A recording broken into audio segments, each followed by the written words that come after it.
रज़ा foundation की ओर से आयोजित युवा श्रृंखला का आज सप्ताह पूरा होने जा रहा है।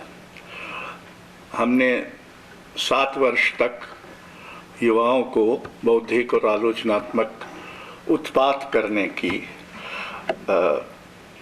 लिए एक मंच बनाया। हर बार कोशिश करते हैं कि कुछ ऐसे युवा शामिल किए जाएं जो पहले ना आए हों। अब तक लगभग 200 युवा हमारे घाट पर अपने कपड़े पछीट चुके हैं। इस बार और हर बार हम कुछ तो अपनी अकल लगाते हैं, थोड़ी बहुत तो मुझ में है, लेकिन और हमारे जो वरिष्ठ लेखक हैं हम उनसे पूछते हैं कि आप सुझाइए आपकी दृष्टि में कौन से प्रतिभाशाली लोग हैं। तो इस बार हमने 39 युवा लेखकों को चुना था। उनमें से 5 विकेट गिर गए, वो नहीं आए, कोई ना कोई कारण रहा होगा। और 20 शहरों से आप सब यहाँ आए हैं, तो आप सबका बहुत स्वागत। ये एक न्यास है जो भारत के महान चित्रकार सैयद हैदर रज़ा ने स्थापित किया था। और उनकी मूल चिंता ये थी कि हमको विभिन्न क्षेत्रों में सृजन के, यानी साहित्य, संगीत, शास्त्रीय नृत्य, विचार के क्षेत्र में युवा लोगों को सामने आने में मदद करने का उपक्रम करना चाहिए। संयोग की बात यह है कि हमारी आरंभिक गतिविधियों से कृष्णा जी इतना प्रभावित हुई कि उन्होंने एक दिन मुझे फ़ोन किया कि अशोक जी आप रज़ा फाउंडेशन कब जाते हैं। मैंने कहा कि आप हमारे घर होते जाएंगे। कहा ज़्यादातर उनके यहाँ हम लोग महफिल जमाने, उनकी महफिल में शामिल होने शाम को जाते थे। उस दिन दोपहर को गए तो उन्होंने कहा कि मेरे पति थे डोंगरी के प्रसिद्ध लेखक शिवनाथ, वो मेरे पास 1 करोड़ रुपया छोड़ गए। मैं इसको छूना नहीं चाहती और मैं इसे आपको देना चाहती हूँ। अरे मैंने कहा मुझे क्यों देना चाहती? बोले आपको, मेरा मतलब रज़ा फाउंडेशन। हम कहे नहीं हम ऐसे नहीं लेंगे, पहले सोच लीजिए। क्या नहीं मैंने सोच लिया है, आप इतना कर रहे हैं तो इसका भी वहाँ सदुपयोग होगा। बहरहाल मैंने उनसे कहा कि थोड़ा सोच लीजिए, मैं 3-4 दिन बाद फिर आऊँगा। 3-4 दिन तो क्या, 2 दिन बाद उनका फिर फ़ोन आया कि मैंने सोच लिया, अब मैंने 2 चेक बना के रखे हैं, आप ले जाइए।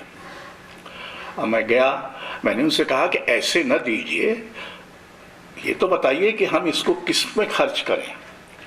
तो उनका आप ही तय कर दीजिए। तो मैंने कहा साहित्य और भाषा के लिए। तो कहले एक चिट्ठी बना दीजिए। तो मैंने वो चिट्ठी भी उनको बना दी। तो 1 करोड़ रुपया कृष्णा जी ने दिया। जब उनको ज्ञानपीठ पुरस्कार मिला तो वो बीमार थी। पहले तो ये था कि वो जाएंगी और हम लोगों ने भी तय किया था कि हम भी साथ जाएंगे, लेकिन उस दिन उनकी तबीयत थोड़ी ज़्यादा बिगड़ गई।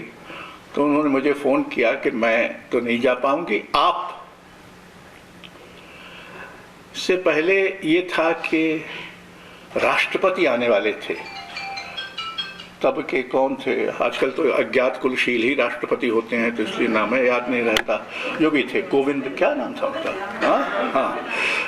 तो 2-3-4-5 दिन पहले ये शायद उनको पता चला होगा कि कृष्णा सोबती को देना है। तो ये भी पता चला होगा कि कृष्णा सोबती कुछ भी कह सकती हैं, तो शायद उन्होंने आने से इनकार कर दिया। तो बहरहाल बिना राष्ट्रपति के और बिना कृष्णा सोबती के भौतिक उपस्थिति के ये पुरस्कार समारोह ज्ञानपीठ का हुआ। मैंने उस समय जो निदेशक थे भारतीय ज्ञानपीठ के, उनसे कहा कि ये चेक आप ही दे आइए और जो मूर्ति वगैरह है मैं तो अब घर जाता हूँ। अगले दिन सुबह कृष्णा जी का फोन, मैंने कृष्णा जी को आके बता दिया कि वो निदेशक आएंगे, आपको देंगे। तो ठीक है। अगले दिन सुबह फिर उनका फोन आया कि वो आप चेक तो यहीं छोड़ गए। मैंने कहा कौन सा चेक? बोले वो 11 लाख का। हमने कहा वो तो अच्छा, उनकी तबीयत ठीक नहीं थी, उनका इलाज वगैरह के लिए पैसे की जरूरत। कहा नहीं नहीं नहीं, तो आप ले जाइए। उस तरह उन्होंने हमको 1,11,00,000 रुपए दिया, जो मेरी अपनी समझ है या जितनी मेरी जानकारी है उसके हिसाब से किसी हिंदी लेखक ने इतनी बड़ी राशि दूसरे लेखकों के लिए इससे पहले कभी नहीं दी। इसके बाद भी नहीं दी, वो अलग बात है। तो हमने कृष्णा जी पर ये जो आयोजन रखा है, ये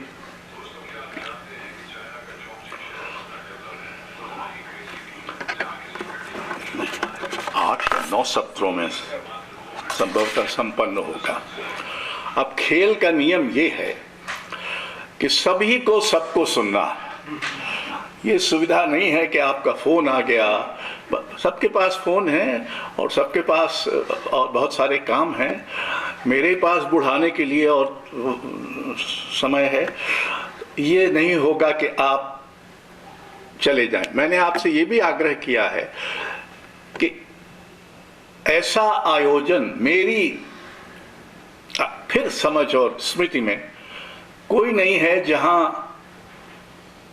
34 युवा लेखक एक बड़े लेखक पर विचार कर रहे हैं।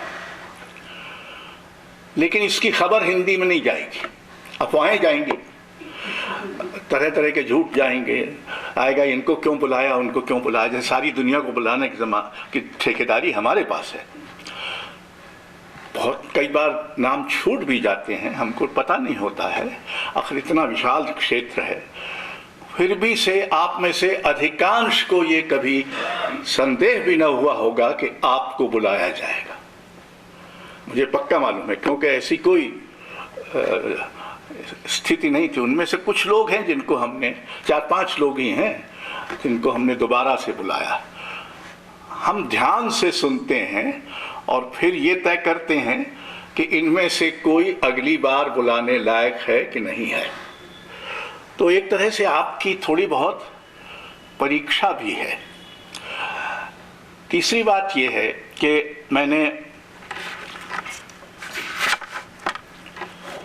जो आपने निबंध भेजे हैं वो सरसरी तौर पर पढ़े। ये तो नहीं कहूँगा कि बहुत गहराई से पढ़े, पर इस बारे में मैं थोड़ा बाद में बात करूंगा कि मुझे इनसे क्या शिकायत है, क्योंकि शुरू में शिकायत करके आपका मनोबल गिरना नहीं चाहिए। मेरा गिरता रहे तो कोई बात नहीं। तो मैं उनमें से कुछ अंश आपको पढ़कर सुनाता हूं। कृष्णा सोबती की मित्रों ने भी उस समय समाज के लिहाज से अपनी बात बेबाकी से रखी, जो कि एक साधारण महिला कभी कह न सकती थी। दरअसल सोबती की ये खूबी है कि वे विभिन्न धार्मिक समुदायों के बीच रिश्तों को लेकर जो शंकाएं और अविश्वास हैं, उन्हें दर्ज न करने के अभाव से मुक्त हैं।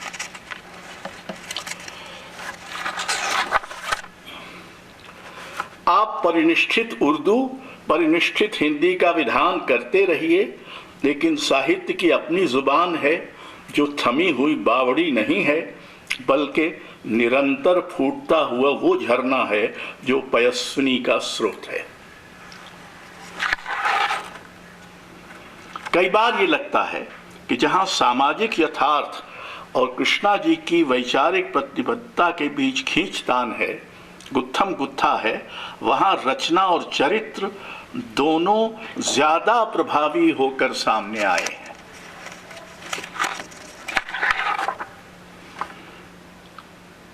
ये बात समझ में आई कि कथानक में द्वंद्व दृष्टिकोण और शिल्प के मध्य ही कहीं पैदा होता है। जिंदगी नामा में कोई नायक या खलनायक नहीं है, न ही कोई केंद्रीय पात्र। जिंदगी नामा लोगों के लिए लोगों का दस्तावेज है। बादशाह से लेकर फकीर, किसान, सर्वसाधारण लोगों को समान जगह दिया है।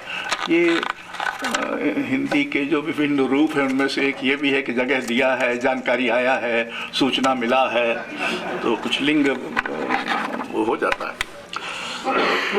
आज के देश प्रेम आहत काल में कृष्णा सोबती की भारतीय राष्ट्र के परिकल्पना की तमाम बातें इस असहिष्णु भारतीय समाज को आज देशद्रोह लगेंगी।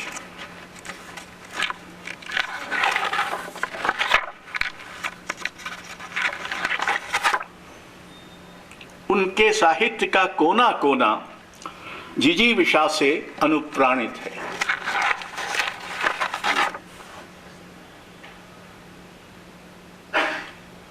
यदि कृष्णा सोबती पुरुष होती तो संभवतः उनकी रचना को मुख्य धारा की आलोचना में अधिक गंभीरता और महत्व मिलते।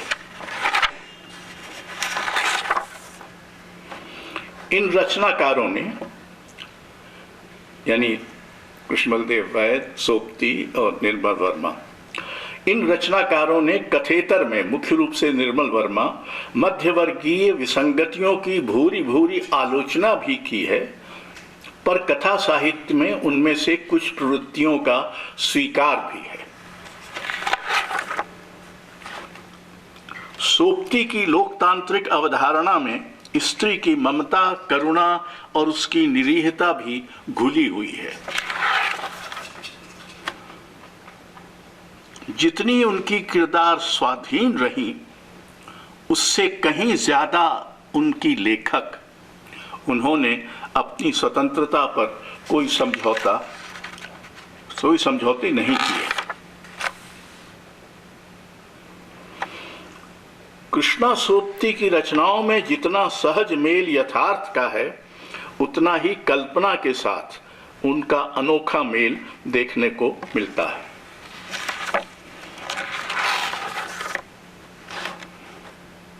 जहां एक हाथ में स्वतंत्रता की धूप महसूस हो रही थी, तो दूजे हाथ में किसी अपने का लहू था।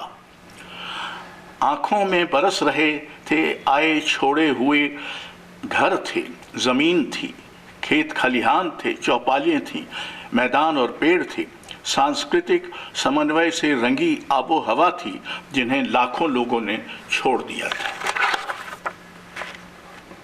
कृष्णा जी की लेख की दृष्टि और औपन्यासिक दृष्टि में द्वंद्व की बहुत संभावना नहीं है।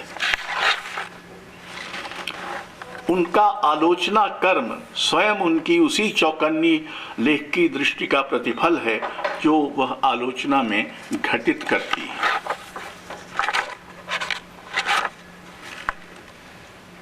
उनके लिखे में लेखकों के प्रति एक आत्मीयता दिखाई देती है, जैसे लेखक और लेखन ही उनके काबा और काशी हों।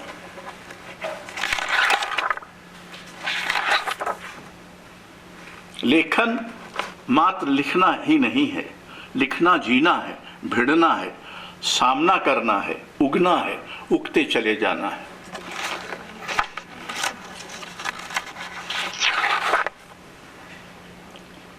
कृष्णा सोबती के आलोचक जिस भाषाई विविधता पर मुग्ध होते हैं, वह भाषाई विविधता पाठ के लिए कई चुनौतियां खड़ा करती है, साथ ही संवेदना की गहनता को भी खंडित करती है। कृष्णा जी की स्त्री पात्र सो कॉल्ड पारंपरिक या शुचितावादी नहीं है, अपने हिस्से का मांगती हैं जिनसे उन्हें वंचित रखा गया है। उनकी आवाजें सदियों से दबाई स्त्री मन की आवाजें हैं। यथार्थ ठोस सत्य की अभिव्यक्ति है और यथार्थ को अभिव्यक्त करने के लिए गल्प की आवश्यकता होती है। सोबती जी की यही चेतना, उनका यही विस्तृत विजन है जो कि भारत विभाजन के नरसंहार को एक चीत्कार के रूप में बस सतह से ऊपर से ही नहीं बल्कि गहरे दर्द की तरह देख रही है।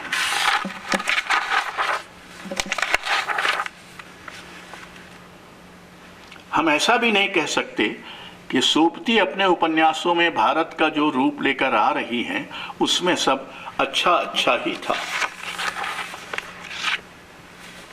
लेकिन उनके पारंपरिक दिखते पात्रों के जीवन का साक्षात्कार करते हुए ये महसूस होता है कि उनके यहाँ कुछ ऐसा है जो हमें धीरे से बदल देता है, ऐसा कुछ जो मनुष्य को उसके विभेदक चिन्हों से परे मनुष्य के रूप में ही देखने की दृष्टि देता है। तो ये मैं आपने जो कहा है उसमें से क्या कहते हैं, पल्लवग्राही, हाँ गोपेश्वर जी क्या कहते हैं जो ऐसे ठीक सुन, पल्लवग्राही, थोड़ा सुन लीजिए।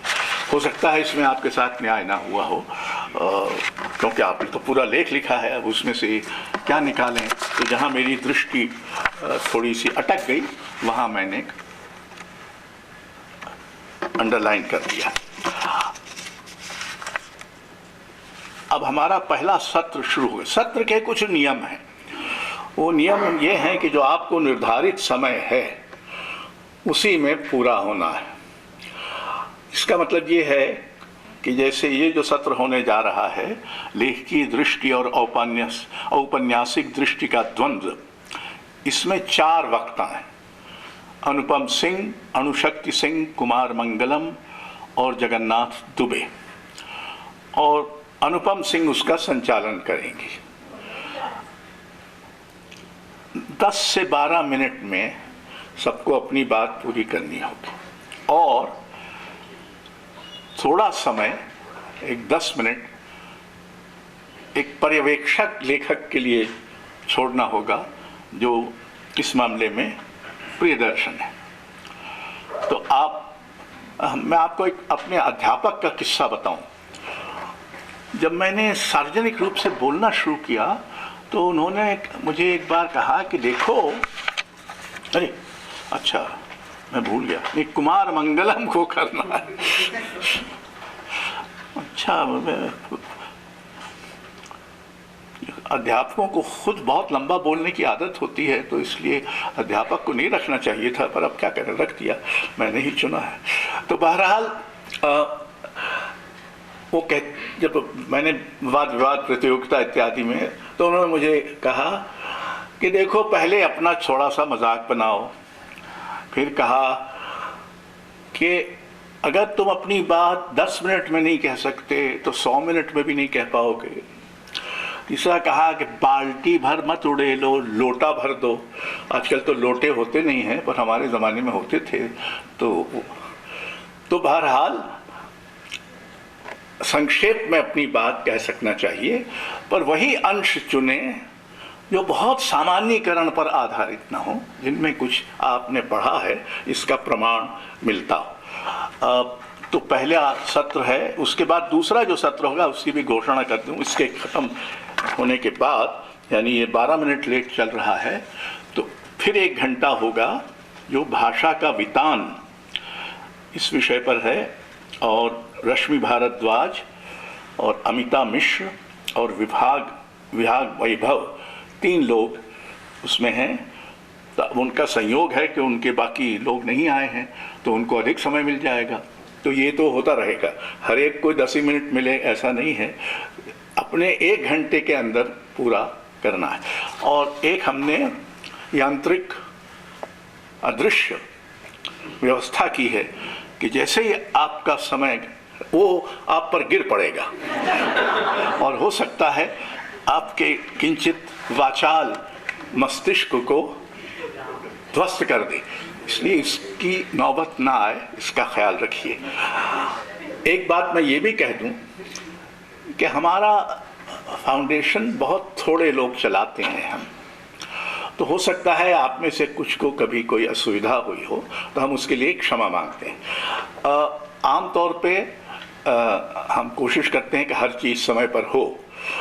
अब आज मेरे ही कारण ये थोड़ा विलंब हो गया। मैं अपनी ज़िंदगी में कभी किसी कार्यक्रम में देर से नहीं पहुंचा हूँ, लेकिन मैं उल्टा चला गया। मैं चला गया एनेक्स, जहाँ आज डिनर होना, मैं सोचा वहीं है ये कार्यक्रम। बहरहाल इसलिए जो थोड़ी देरी हुई है उसके लिए क्षमा। अब अनुपम सिंह, अणुशक्ति सिंह, कुमार मंगलम और जगन्नाथ दुबे आ जाए। और ये यहाँ रखा है, जब आपका कार्यक्रम समाप्त हो तो आप अगले वालों को बुला लें।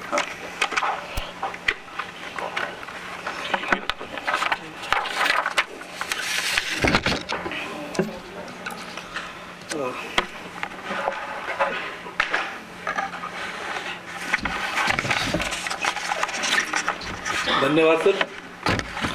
जैसा कि हमारे पास समय कम है और मैं बहुत औपचारिकताओं में नहीं जाऊंगा और संचालन मुझे करना है, और सबसे पहले मैं सोच रहा हूं कि मैं ही अपना पर्चा पढ़ दूं, तो उससे एक बात भी हो जाएगी और फिर मैं क्रम से बुलाता रहूंगा।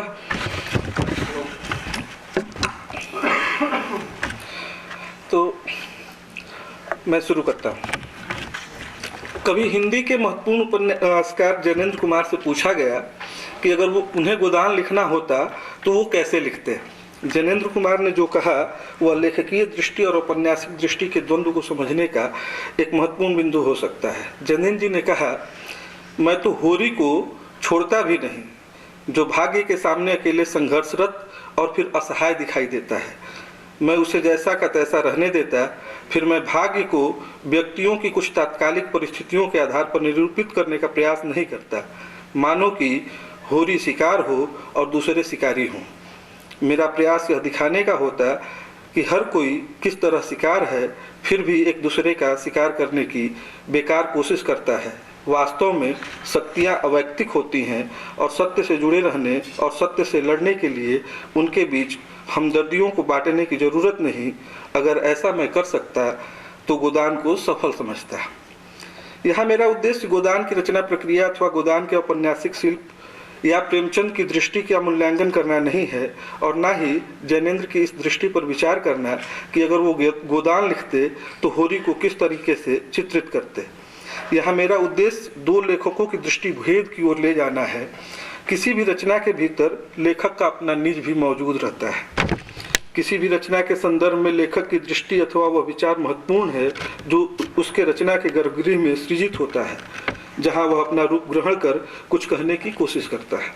कृष्णा सोबती इस दृष्टि अथवा विचार को लोकतांत्रिक और सामूहिक चेतना को प्रसारित करने वाले मूल्य के रूप में देखती हैं।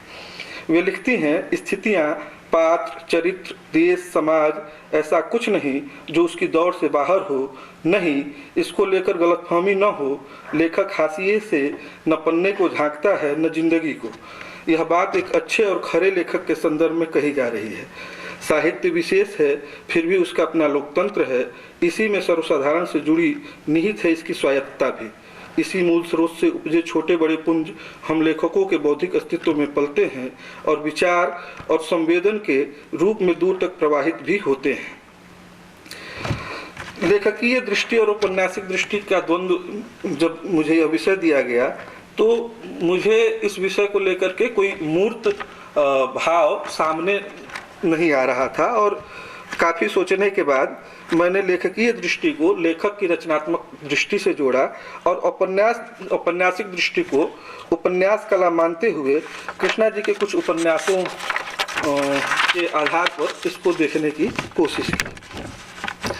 उपन्यास को लेकर के बहुत सारी दृष्टियां भारत में मानी गई, जिसमें आचार्य शुक्ल ने उपन्यास को लेकर के एक जगह उन्होंने अपने हिंदी साहित्य के इतिहास में निर्दिष्ट किया है, वर्तमान जगत में उपन्यासों की बड़ी शक्ति है। समाज जो रूप पकड़ रहा है उसके भिन्न भिन्न वर्गों में जो प्रवृत्तियां उत्पन्न हो रही हैं, उपन्यास उनका विस्तृत प्रत्यक्षीकरण नहीं करते, आवश्यकता अनुसार उनके ठीक विन्यास, सुधार अथवा निराकरण की प्रवृत्ति को भी उत्पन्न कर सकते हैं। लोग या किसी जनसमाज के बीच काल की गति के अनुसार जो गूढ़ और चिंत्य परिस्थितियां खड़ी होती रहती हैं, उनको गोचर रूप में सामने लाना और कभी कभी निस्तार का मार्ग भी प्रत्यक्ष करना उपन्यासों का काम है।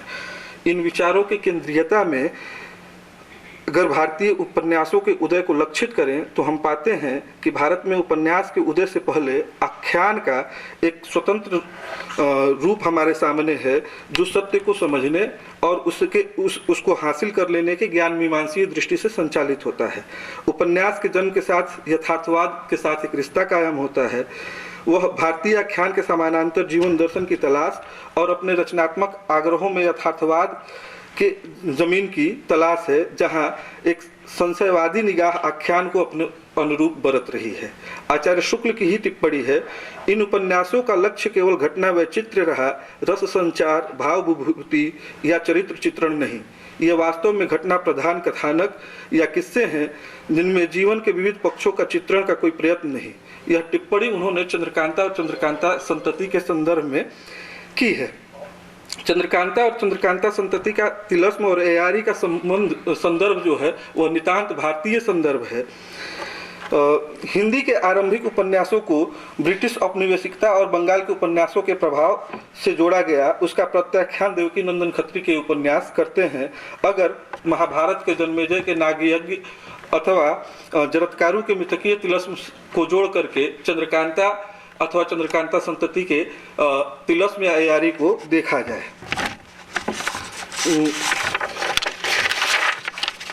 भारतीय औपन्यासिक परिदृश्य को देखें तो आरंभिक उपन्यासों के मूल में जो काम सत्य की खोज और प्रेमचंद युगीन उपन्यासों में आदर्श और यथार्थ कर रहे थे, बाद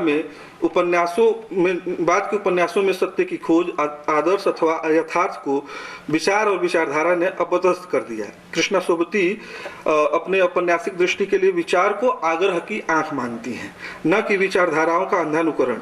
इस संदर्भ में वे एक टिप्पणी करती हैं, लेखक को अपने विवेक के रूप में निज के सरमाए को ही इस्तेमाल करना होता है। जितना जो कुछ प्रतिभा के रूप में उसे मिला है, जिस अनुभव से वह गुजर रहा है, वह उसी से अपनी रचनात्मक ऊर्जा जगाएगा। विचारधाराओं के सैद्धांतिक मुखौटों के नाम पर पूर्वाग्रह जरूर होते हैं। सिर्फ प्रगतिशीलता के नाम पर यह दोष मढ़ना कि उसने सरलीकृत पैमाने गढ़ लिए हैं, सही नहीं। यथार्थवाद को अपनाने की जरूरत तो तब पड़ी जब जिंदगी की पुरानी तर्ज नए यथार्थ के बोझ तले दबने लगी। यहाँ तक कि इस दबाव तले उसका अस्तित्व और रंग ढंग बदलने लगा। यहाँ तक कि इसके बदलते प्रभाव में लेखक का आंतरिक और बौद्धिक संसार तक उत्तेजित हुआ। उसमें बुनियादी फेरबदल हुए। जहाँ तक शिल्प और कलात्मकता का रिश्ता है, वह एक अच्छे लेखक से अलग हो ही नहीं सकता। शिल्प कथ्य की मांग है, जिसकी पुख्ता बनावट लेखक की रचनात्मक क्षमताओं और सीमाओं को प्रमाणित करती है। आधुनिक हिंदी उपन्यास मानवीय सजगता और सार्थकता की तलाश की कोशिश में अपना रूप अख्तियार करते हैं। पाश्चात्य साहित्य में उपन्यास धर्म और ईश्वर का सबसे बड़ा प्रतिपक्ष बनकर उभरता है, तो भारत में राष्ट्रवाद और आधुनिकता का सहजात बनकर। तथापि हिंदी उपन्यास में राष्ट्रवाद और उपन्यास दोनों के प्रत्याख्यान रचे हैं, और यही इसकी विशिष्टता है। हिंदी उपन्यासों पर महत्वपूर्ण टिप्पणी करते हुए नेमिचंद जैन कहते हैं, हिंदी उपन्यास के बारे में बहुत दिनों से यह मेरी धारणा रही कि महाकाव्य या महागाथा के रूप में मानवीय संबंधों और उन्हें निर्धारित, नियंत्रित, परिचालित करने वाली अंतर्धाराओं, व्यापक सामाजिक स्थितियों, मानसिकताओं में के एक बहुमुखी जटिल अंतर्ग्रंथित प्रस्तुतिकरण के रूप में वह कभी पूरी सफलता तक पहुंच नहीं पाता। किसी न किसी कारण से अनुभव और उसके रूपायन की प्रक्रिया में किसी एक में या दोनों में कोई न कोई ऐसा अनियंत्रित तत्व चाहे अनचाहे प्रवेश कर ही जाता है, जिसके कारण जीवन का साक्षात्कार अधूरा रह जाता है। प्रगीतात्मक छोटे फलक का पर एक अत्यंत सीमित किंतु सूक्ष्म और सार्थक अनुभव से संबंधित कुछ कृतियों को छोड़कर बाकी सभी उपन्यासों की, गोदान से लेकर राग दरबारी, तमस या जुगलबंदी तक, आज तक के हर हिंदी उपन्यास की यही नियति रही है। नेमी जी जिन उपन्यासों में प्रगीतात्मकता की तलाश करते हैं, उनमें आज के जीवन के भाव सत्य को अपनी समग्रता, व्यापकता और गहराई दोनों में तलाशते हैं। मनुष्य के बौद्धिक बेचैनी और अंतर्द्वंद के स्थायित्व और गति दोनों के संयोजन को साहित्यिक तौर पर उपन्यास अधिक मुखर तौर पर अभिव्यक्त कर पाते हैं। उपन्यास विधा आत्मा व्यक्ति के साथ साथ आत्मान्वेषण का भी माध्यम बनता गया। फलतः यह आदिम संशय का महागाथा भी बन पाया। उपन्यास के मूल में आधुनिकता के साथ साथ आधुनिकता की आलोचना भी मौजूद है। उपन्यास की सार्थकता पर प्रश्न करने में ही नहीं बल्कि उन प्रश्नों के साथ संघात करने में है। जहाँ चुनाव नितांत अकेले का है, आज़ादी के बाद का हिंदी उपन्यास समकालीन जीवन की कुंठा और खंडित व्यक्तित्व का उत्खनन करने वाला साहित्यिक विधा बनता गया, जिसमें मनुष्य के परिवेशगत संबंधों की भीतरी तहों की अभिव्यक्ति मौजूद है। जीवन के संपूर्ण सत्यों की तलाश से अधिक जीवन के खंडित सत्यों के प्रति एक निर्मम आलोचना का भाव समूचे द्वंद्वात्मकता से उपन्यासों में अभिव्यक्ति पाता है। यहाँ जीवन की प्रामाणिकता और रोमानी भावुकता भी है तो कलात्मक परिपक्वता भी। अगर ऐसा है तो नेमिर जी ने उसे अच्छे उपन्यास की कोटि में रखा है, और अगर इनका अभाव है तो वो उन उपन्यासों को बहुत अच्छा नहीं मानते। नेमिचंद जैन जी कृष्णा सोबती के उपन्यासों को बहुत पसंद नहीं करते। इसके कुछ कारण हैं जो उन्होंने उनके उपन्यासों के संदर्भ में ये कहा था। आधुनिक उपन्यासों की कई धाराओं में एक धारा आदर्शात्मक उपन्यासों की है, दूसरी आंचलिक उपन्यासों की, तीसरी मनोविश्लेषणवादी उपन्यासों की, और इस तरीके से अगर देखें तो बाद के उपन्यासों में एक विमर्श मूलक उपन्यासों की है, जिसमें कृष्णा सोबती के उपन्यासों को देखें तो स्त्री को उसके संपूर्णता में देखने की कोशिश तो हुई है, लेकिन इसके साथ साथ वो सिर्फ स्त्री लेखन तक को ही अपने उपन्यासों का विषय नहीं बनाती हैं। वे अपनी पहचान के लिए स्त्री लेखन के टैग को भी इस्तेमाल नहीं करना चाहती, अपने को लेखक नागरिक के तौर पर ही देखती हैं। फिर भी उनके लेखन का बहुलांश स्त्री चिंतन और लेखन में अभिव्यक्ति पाता है।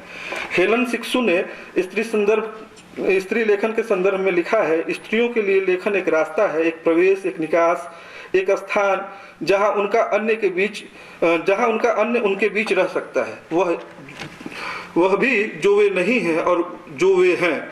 वह नहीं जानती कि उनका होना क्या है, लेकिन वह चलते हुए महसूस करती हैं, जो उसे जीवित करता है, जो उसे दोफाड़ करता है, विचलित करता है, बदलता है। स्त्री विमर्श के समर्थन में जब स्त्री लेखन को यह कर कमतर आंका जाता है कि स्त्री जन्मना स्त्री होती है, वो आपने परिचय दे दिया है तो मैं सीधे कृष्णा जी के उपन्यासों पर आ जाता हूँ, इनको छोड़ता हूँ। डार से बिछुड़ी पर मैं बात कर रहा हूँ। डार से बिछुड़ी 1849 के सिख और अंग्रेजों के युद्ध के परिवेश में घटित गल्प है, लेकिन पासो का चरित्र इस पूरे उपन्यास में अपनों से बिछड़ते हुए समूचे साहस के साथ स्त्री जीवन की विडंबना के समानांतर संघर्ष की दास्तान बन जाती है। इस उपन्यास में भरत वाक्य की तरह वाक्य आता है, संभल कर भी एक बार का थिरका पांव जिंदगानी धूल में मिला देगा के बावजूद नानी के घर के शोषण से आक्रांत और माँ से मिलने की चाहत ने पासों को घर बाहर कर दिया। इसके बाद संघर्ष और विडंबनाओं का अनवरत सिलसिला, जहाँ पासों के पास चयन का कोई विकल्प नहीं, एक अचाही उदाम लहर के विपरीत जीवन ढोना है। दीवान के घर में पासों की स्थिति बहुत हद तक रखेलों वाली है। लिखियों के खेल दिन आए भी तो ऐसे कि घर बाहर के धनी मेरे दीवान जी पाहुने हो गए, सपने हो गए वे दिन जब दीवान जी चौके बिराजते थे और मैं थाली पसरती थी। परिवार के ढांचों में औरत की स्थिति और ठेठ सामंती ठाट पर बिकी हुई औरत खरीदार के घर की दात वाली स्थिति में पासों के संघर्ष का मार्मिक वर्णन है। कहानी आगे बढ़ती है तो सिखों के युद्ध का वर्णन आता है और फिर कथा की निर्मित स्त्री को बच्चे जनने की मशीन में तब्दील कर देती है। बड़ी माँ यहाँ संदर्भ डार से बिछुड़ी की पासों का चरित्र बहुत हद तक शरणदाताओं के काम आने वाली स्त्री की बनकर रह जाती है। उसका यह स्वीकार्यता बोध कि क्या जानती थी आप जी के काम ना आ सकूंगी, इस जोग थी मैं जो मेरा इतना मान किया। स्त्री पराधीनता और नियति का स्वीकार, भाव सामंतवादी पितृसत्तात्मक संरचना की मध्यवर्गीय स्थिति और पासों के प्रतिरोध का नहीं होना, उसका कृतज्ञता बोध और सुरक्षा के प्रति आत्मसमर्पण एक ऐसी स्त्री का बोध कराता है जिसका सिर्फ ऐतिहासिक संदर्भ बनता है। इस उपन्यास में अभिव्यक्ति और स्त्री का प्रश्न पासों के चरित्र के अंतर्द्वंद को कहीं ले जाता हुआ प्रतीत नहीं होता, जबकि कृष्णा सोबती अपने स्त्री विषयक चिंतन में अग्रगामी है। पासों की स्थिति परिवार और समाज में निम्न है। वह जिस भाषा का इस्तेमाल करती है और वह भिन्न और विपरीत है। अगर इस विभिन्नता से कोई प्रतिरोध निर्मित होता है तो बहुत स्पष्टता से हमारे सामने अभिव्यक्त नहीं होता। अगर यह भाषाई विशिष्टता अगर कुछ निर्मित भी कर रही है तो यह असरदार नहीं बल्कि काफी धुंधला, अस्पष्ट और विडंबना को तीक्ष्णता से अभिव्यक्त नहीं करती। उपन्यास की स्त्री यानी पासो अपूर्ण है, लेकिन वह अपनी इन्हीं अपूर्णताओं में कहीं अधिक मुकम्मल और तीक्ष्ण भी है। आंखों में आंख डालकर अपने होने को साबित करती हुई, सवाल करती हुई। मित्रों मरजानी डार से बिछुड़ी की तुलना में अधिक जैविक और संतुलित सामाजिकता की ओर उन्मुख है। मित्रों मरजानी एक औसत परिवार की कहानी है। मित्रों मर्जानी की स्त्री की आदिम सत्ता मित्रों मर्जानी की मित्रों स्त्री की आदिम सत्ता की प्रतीक है और इस उपन्यास का केंद्रीय चरित्र है। यह जीवन के अधिक नजदीक है, तभी वह देह की प्यास और देह की ताप को स्वीकार कर पाती है। मित्रों का बयान है, इसको छोड़ता हूँ क्योंकि जगन्नाथ जी फिर पर तो है। जो बाकी चीज़ है जो मेरे आलेख में है जिसको आप देख सकते हैं। इसके बाद मैं अंत कर रहा हूँ। इस आलेख में जिन उपन्यासों का जिक्र हो पाया वे जाहिर तौर पर कृष्णा सोबती के समूचे औपन्यासिक दृष्टि को रेखांकित नहीं कर पाते, तथापि इन उपन्यासों को पढ़ते हुए कथा प्रवाह और कथा के भावनात्मक उछाल में मन रमता है, किंतु घटनाओं की अधिकता और उनके पूर्वापर संबंध में संबंध विच्छेद के कारण वह संलग्नता नहीं बन पाती। कृष्णा सोबती के आलोचक जिस भाषाई विविधता पर मुग्ध होते हैं, वही भाषाई विविधता पाठ के लिए कई चुनौतियां भी प्रस्तुत करती है। साथ ही वह संवेदना की गहनता को भी खंडित करता है। इन उपन्यासों के घटनाओं के भूगोल को पढ़ते हुए सटीकता से उन्हें नियत स्थान पर रखने में कठिनाई आती है। कृष्णा जी के उपन्यास बहुत हद तक निदर्शनात्मक हैं, जिसके भीतरी संरचना की अंतर्ध्वनियों में बहुत कुछ अनकहा अभिव्यक्त होता है जो सामने से कई बार साफ नहीं दिखता। इन उपन्यासों का संदर्भ तुरंत नहीं मिलता। कृष्णा जी के पास कहने को बहुत कुछ है और उन्होंने कहा भी है, पर कहते कहते कई बातें रह गई हैं। कई बार भाषा और पात्र आगे निकल जाते हैं और विचार पीछे रह जाते हैं। बहुत कुछ कहने की एकाग्रता भंग होती है। फिर भी कृष्णा सोबती का रचनात्मक व्यक्तित्व जैसा उभर कर उनके उपन्यासों में आता है और रचनाओं में भी और जीवन में भी वह बहुत कुछ महाकाव्यात्मक और उदात्त है। धन्यवाद। अब मैं जगन्नाथ जी को बुलाता हूँ। जगन्नाथ दुबे।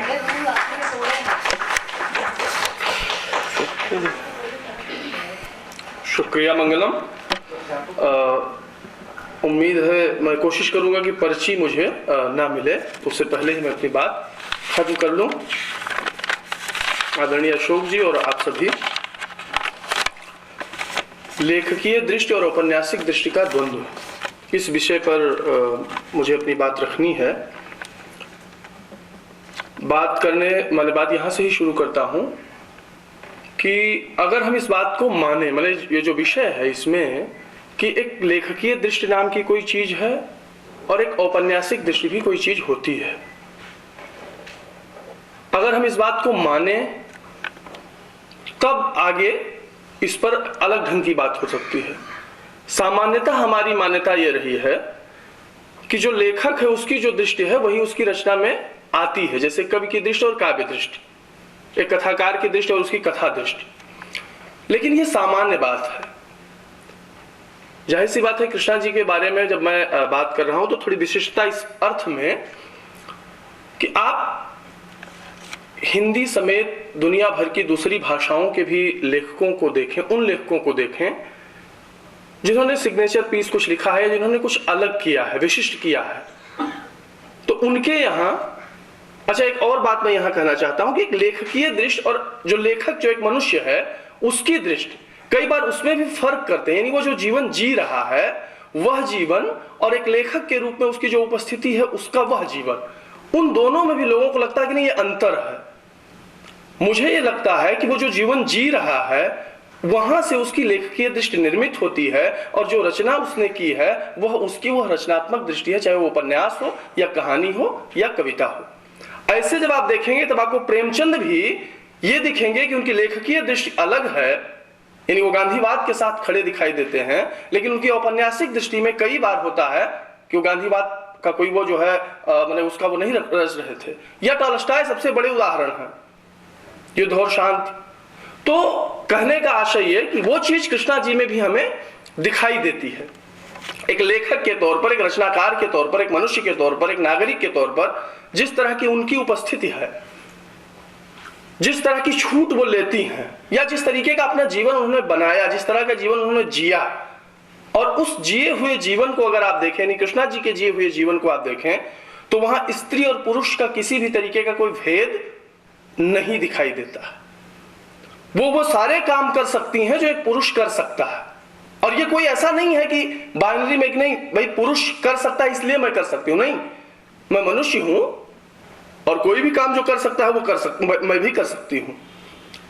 और संभवतः कृष्ण बलदेव वैद्य के साथ उनकी जो लंबी बातचीत हुई है शिमला में, जिसको सोबती वैद्य संवाद नाम से प्रकाशित भी किया गया है, उसमें वो एक जगह कहती हैं कि मुझे संतोष है कि मैंने अपने समकालीनों को साहित्यकार मित्रों की हैसियत से जाना पहचाना है।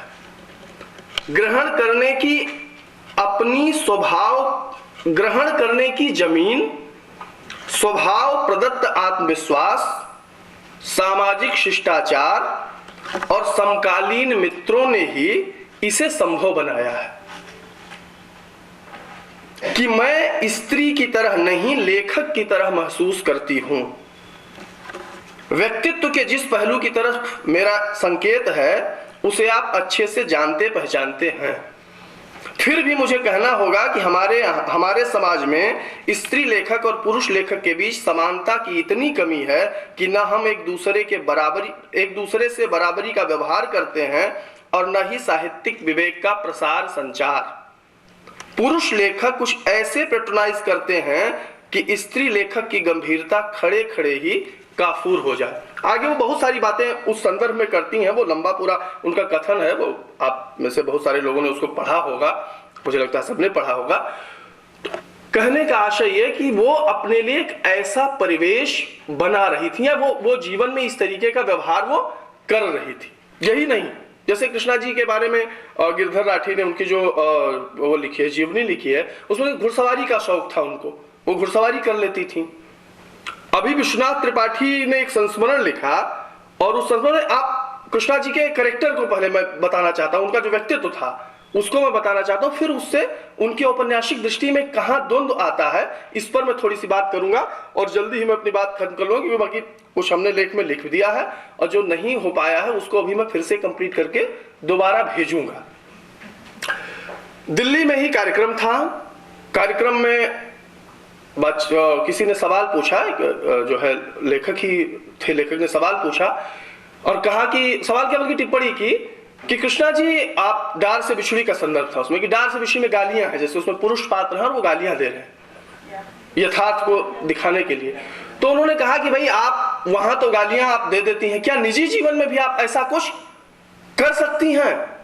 वहीं मंच से उन्होंने वो करके दिखा दिया, मैंने मंच से उन्होंने गाली थी।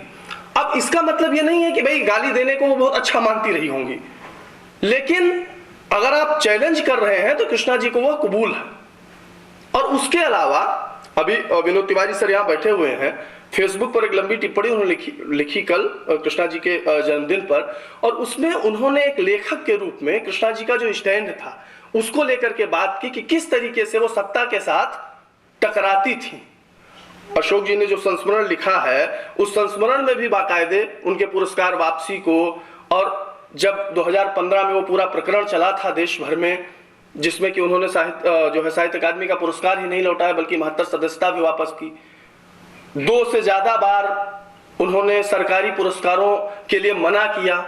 पद्म पुरस्कार के लिए जब उनका नाम आया तो बाकायदे उन्होंने फोन करके कहा कि नहीं भाई हमें इससे दूर रहना, उसके लिए उनके अपने तर्क थे।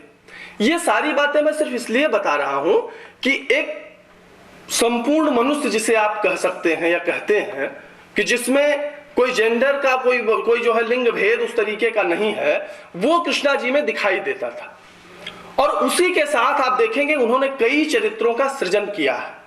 यानी स्त्री है तो क्या हुआ, स्त्री है तो क्या वो, इसलिए आप देखिए सेक्सुअलिटी की बात जब मित्रों मरजानी में आती है हाय तौबा मचाते हैं लोग, लेकिन कृष्णा जी उसको बहुत सहजता से लेती हैं कि ये कोई ऐसी बात तो है नहीं भाई।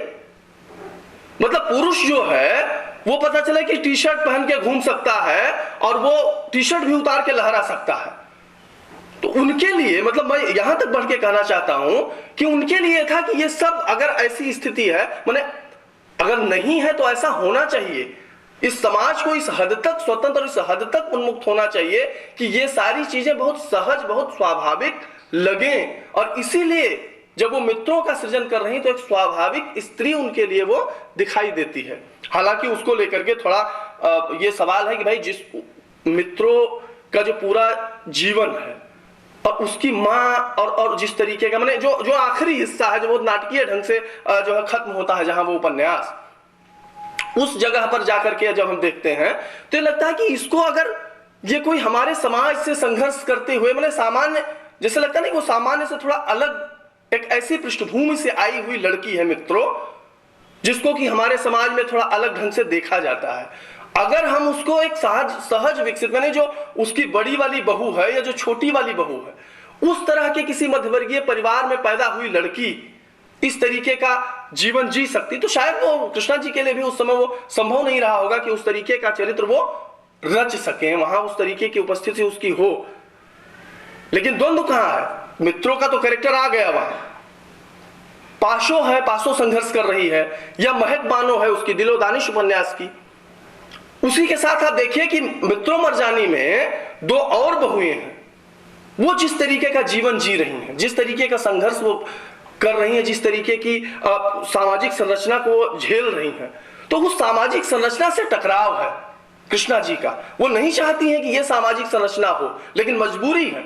तो एक लेखक के तौर पर जो आप नहीं चाहते हैं, मैंने लेखक के तौर पर आपकी दृष्टि यह है कि मित्रों जैसा कैरेक्टर, मैंने अगर कोई स्त्री है तो उसकी तरह की होनी चाहिए।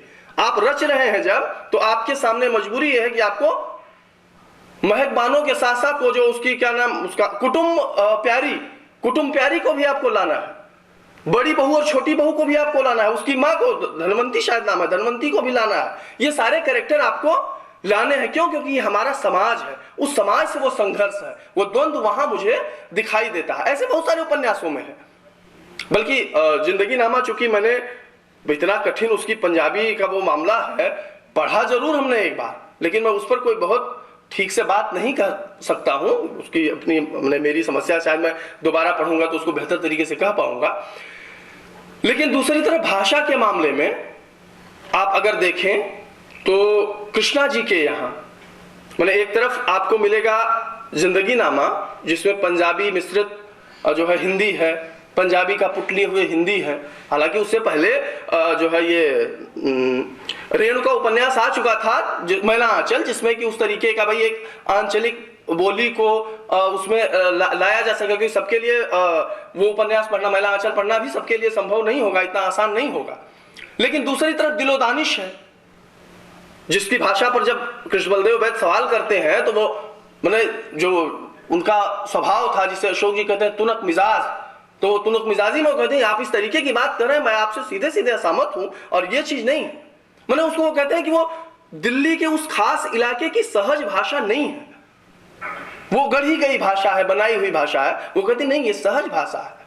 तो एक तरफ दिलोदानिश की भाषा है जो उर्दू परस्त हिंदी है, उर्दू मिश्रित हिंदी है, एक तरफ हमने कहा जिंदगी नामा की भाषा है, तीसरी तरफ आप ए लड़की की भाषा देखिए, आप यारों के यार की भाषा देखिए।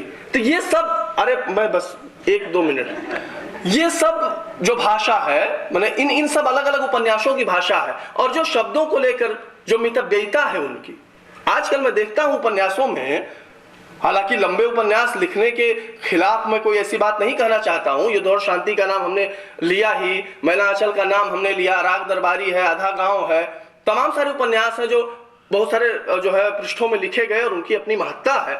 लेकिन फिर भी देखते हैं कि 30-30, 40-40 पेज परिवेश निर्माण के लिए जो है खर्च किए जा रहे हैं, और उससे भी काम नहीं बनती है तो पूरा नक्शा बना के भेजा जाता है, किताब में नत्थी कर दिया जाता है, भैया ये आप समझो पहले, उसके बाद हम जो कहना चाहते हैं उपन्यास में वो कहेंगे। उस स्थिति में आप मित्रों मरजानी, यारों के यार, ए लड़की, छोटे छोटे उपन्यास, और जिसमें वो जो कहना चाहती है कितनी बेबाकी के साथ, कितनी साफ सुथरे ढंग से कह ले जाती हैं। तो ये अभी और भी बातें थी, लेकिन ये तो कहने की आदत ही होती है सबकी कि और भी बातें थी। अब मैंने अपनी बात पूरी कर ली, आप सबने सुना, आप सबको बहुत बहुत शुक्रिया।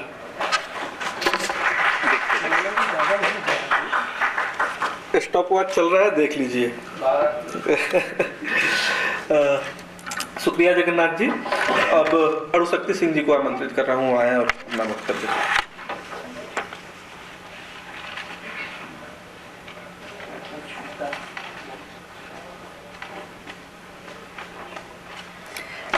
आप सबको नमस्कार। सोच रही थी जब आमंत्रण मिला युवा का तो इस बरस अगस्त में 40 की हो जाऊंगी। कब तक युवा, वरिष्ठ युवा। तो मुझे ऐसा लगा अगर वॉलंटरी रिटायरमेंट की कोई संभावना हो तो उस रजा फाउंडेशन के प्रति आदर सहित कि अब युवतरों को मौका मिले, हम जैसे 40 बरस वालों को थोड़ा छोड़ दिया जाए। जी सर, वही मैं रजा फाउंडेशन में से 45 रखता है, पर मैं 40 में ही VRS ले रही हूँ मैं। इसको कहते हुए विषय पर आती हूँ। आदरणीय वरिष्ठ जन और साथी, मुझे विषय मिला था कृष्णा सोबती की लेखकीय दृष्टि और औपन्यासिक दृष्टि का द्वंद्व। पहले 15, 20, 25 दिन, 30 दिन में तो इसी बात पे जूझती रही कि क्या सच में दृष्टि अलग अलग हो सकती है। इनफैक्ट मैंने तो गुस्से वाला एक फोन भी संजीव जी को किया कि ये कैसा वो है, मैं नहीं लिख रही। देन फिर लेखक को तो लिखना ही पड़ता है। इसका शीर्षक दिया है मैंने, या फिर कवायद भूसे के ढेर में सुई ढूंढने की। रजा फाउंडेशन के युवा कार्यक्रम का इंतजार हर साल इसलिए भी होता है कि हर बार रूपरेखा थोड़ी बदली हुई होती है। कृष्णा सोबती के एकाग्र पर आयोजित इस सम्मेलन में मेरे विषय के बारे में पहले ही बता चुकी हूं मैं, पर लेखकीय दृष्टि और औपन्यासिक दृष्टि में अंतर किस प्रकार रेखांकित किया जा सकता है, यह सोचना चुनौतीपूर्ण है। इस पर सोचते हुए मुझे बहुत सी राहें दिखी, जिन पर कुछ ही बातें रखूंगी, समय कम ही है। क्या यह विषय इस ओर इंगित कर रहा है कि लेखक के उपन्यासेतर लेखन और उपन्यास लेखन में कोई द्वंद्व संभावित है, या यह कि लेखक की निजी और सामाजिक समझ, अभिव्यक्ति और उसके उपन्यास लेखन के द्वंद्व पर चर्चा अभिष्ट है? तो दूसरी बात पहली, अपने औपन्यासिक किरदारों से कितनी दूर और कितनी पास हैं कृष्णा जी। मैं जब यह लेख लिख रही थी उस वक्त युवा अनंत मूर्ति और निर्मल वर्मा का एक पुराना संवाद मेरे सामने आया। युवा अनंत मूर्ति निर्मल वर्मा से उनकी भाषाई और लेखकीय अपेक्षाओं पर सवाल पूछते हुए कहते हैं कि आपने हमेशा लेखक से अधिकतम ईमानदारी की उम्मीद की है। अनंत मूर्ति निर्मल को याद दिलाते हैं कि वे लंबे वक्त तक जॉर्ज ऑरवेल को केवल इसलिए पसंद करते रहे थे कि जॉर्ज ऑरवेल ने अपनी जमीन पर एक जरूरी भूमिका निभाई थी। यहाँ अनंत मूर्ति ने भारतीय परिप्रेक्ष्य सामने रखते हुए कहा कि जब तक भारतीय लेखकों में बदनाम होने की हिम्मत और शिद्दत ना हो, कई बार उनका सच बोलना मुश्किल हो जाता है। निर्मल कहते हैं जवाब में, हम ऐसे अजीब और विकट माहौल में हैं कि जिनके पास अनुभव का भंडार है उनके पास मुफीद भाषा नहीं, और जिनके पास भाषाई कौशल है उनके पास उन्होंने अपने आप को जमीन से काट लिया है, जिसे यीट्स की जुबान में इमोशन ऑफ मल्टीट्यूड या फिर बहुलता की भावना कहते हैं। अनंत मूर्ति के सवाल पर वापस लौटा जाए तो कृष्णा जी यक ब यक सामने आ जाती हैं। बतौर लेखक सच कहने की हिम्मत और बदनाम होने की शिद्दत उनमें नहीं होती तो मित्रों मर्चानी नहीं लिखी जाती। मित्रों में बहुलता की भावना दिखती है। इसे दर्ज न किए जाने की जिसके दर्ज न किए जाने की शिकायत निर्मल अनंत मूर्ति से करते हैं। अगर हम इस संदर्भ में मृदुला गर्ग का एक स्टेटमेंट उठाएं तो यह वह कुछ इस तरह है। भाषाई खेल से भरे इस उपन्यास में स्त्री जीवन की वह अनुभवजन्यता है जिससे निजी जिंदगी में कृष्णा जी भी संभवतः कभी स्वयं दो चार हुई होंगी, पर वह बड़े वर्ग का एक सच है। मृदुला जी के संदर्भ को सच मानते हुए हम देखते हैं कि निजी अनुभव के सीमित संसार से बाहर जाकर कृष्णा जी एक बड़े वर्ग का सच लिखते हुए इमोशन ऑफ मल्टीट्यूड की मांग को पूरा करती हैं। अब पहले बिंदु पर बढ़ते हैं कि लेखक के उपन्यासेतर लेखन और उपन्यास लेखन में कोई द्वंद्व संभावित है। उपन्यासेतर लेखन में हमारे पास हशमत है। हशमत 4 में कृष्णा जी एक जगह कहती हैं, लेखक को तो अपनी आंतरिक आवाजों के सहारे बाहर के शोर को अपने में सोखना है, ट्रांसफॉर्म करना है, सामना करना है एक ऐसी जिंदगी का जो आधुनिक संदर्भ में एक कामयाब आदमी की जिंदगी नहीं होती। हशमत कृष्णा जी के निजत्व का लेखकीय विस्तार है। कृष्णा जी के इन पंक्तियों पर गौर फरमाते हुए उनके उपन्यास यारों के यार पर एक दृष्टि जाती है जिसे गहराई से परखा जाए तो किरदार कामयाबी की जद्दोजहद में नजर आते हैं।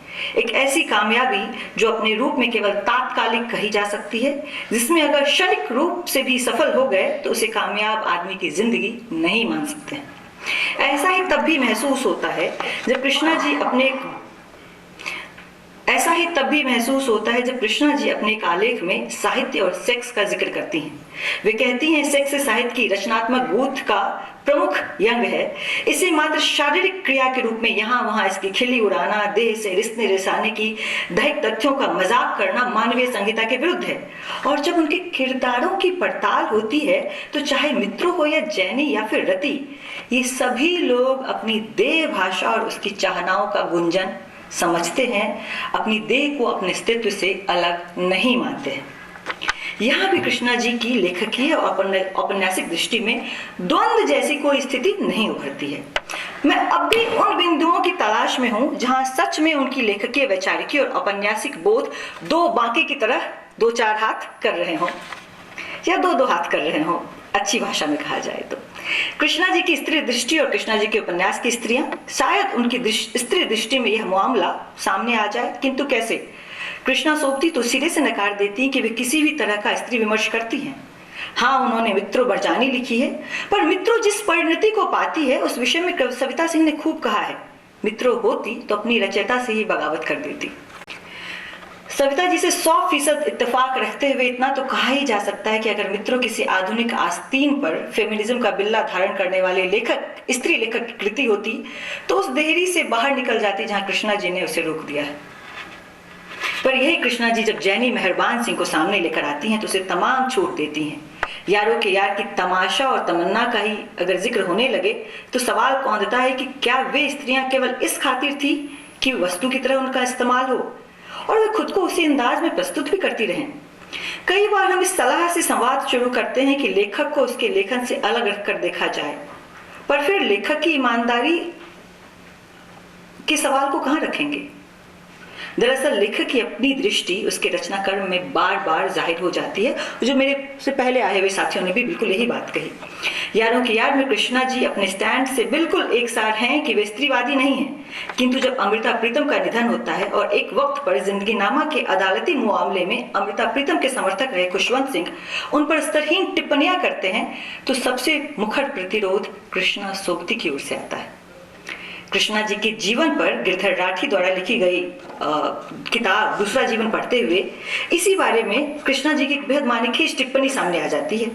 आउटलुक में खुशवंत सिंह की अमृता प्रीतम पर छपी टिप्पणी का विरोध करते हुए उन्होंने लिखा कि शोक संदेश में ऐसी अशोभनीय बातें नहीं होनी चाहिए।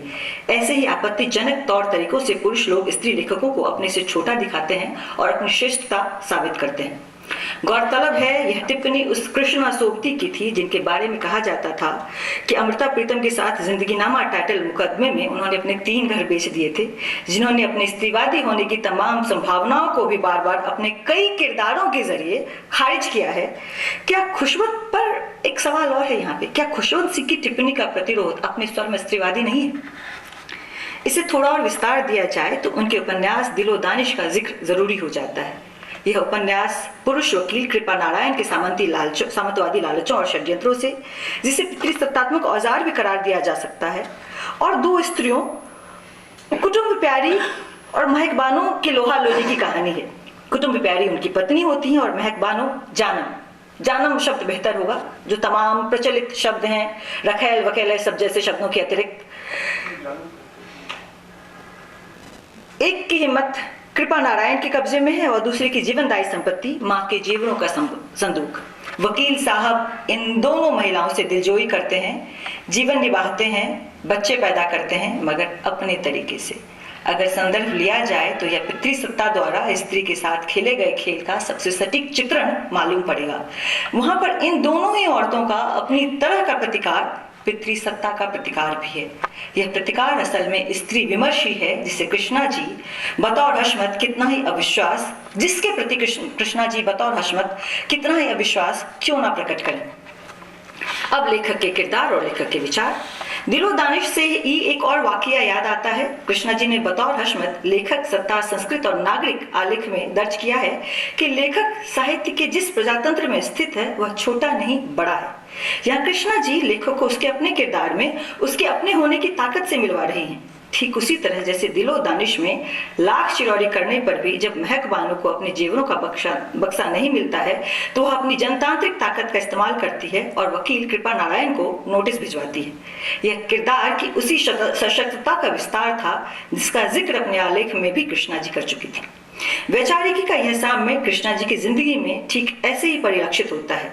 वे उस लेखक के तौर पर उभरती हैं जिन्होंने जितने पुरस्कारों को स्वीकृति दी उससे अधिक ठुकरा दिए। ठुकराए गए पुरस्कारों में यूपीए सरकार द्वारा दिया गया 2010 का पद्म भूषण भी शामिल है। बस 2 पैराग्राफ है।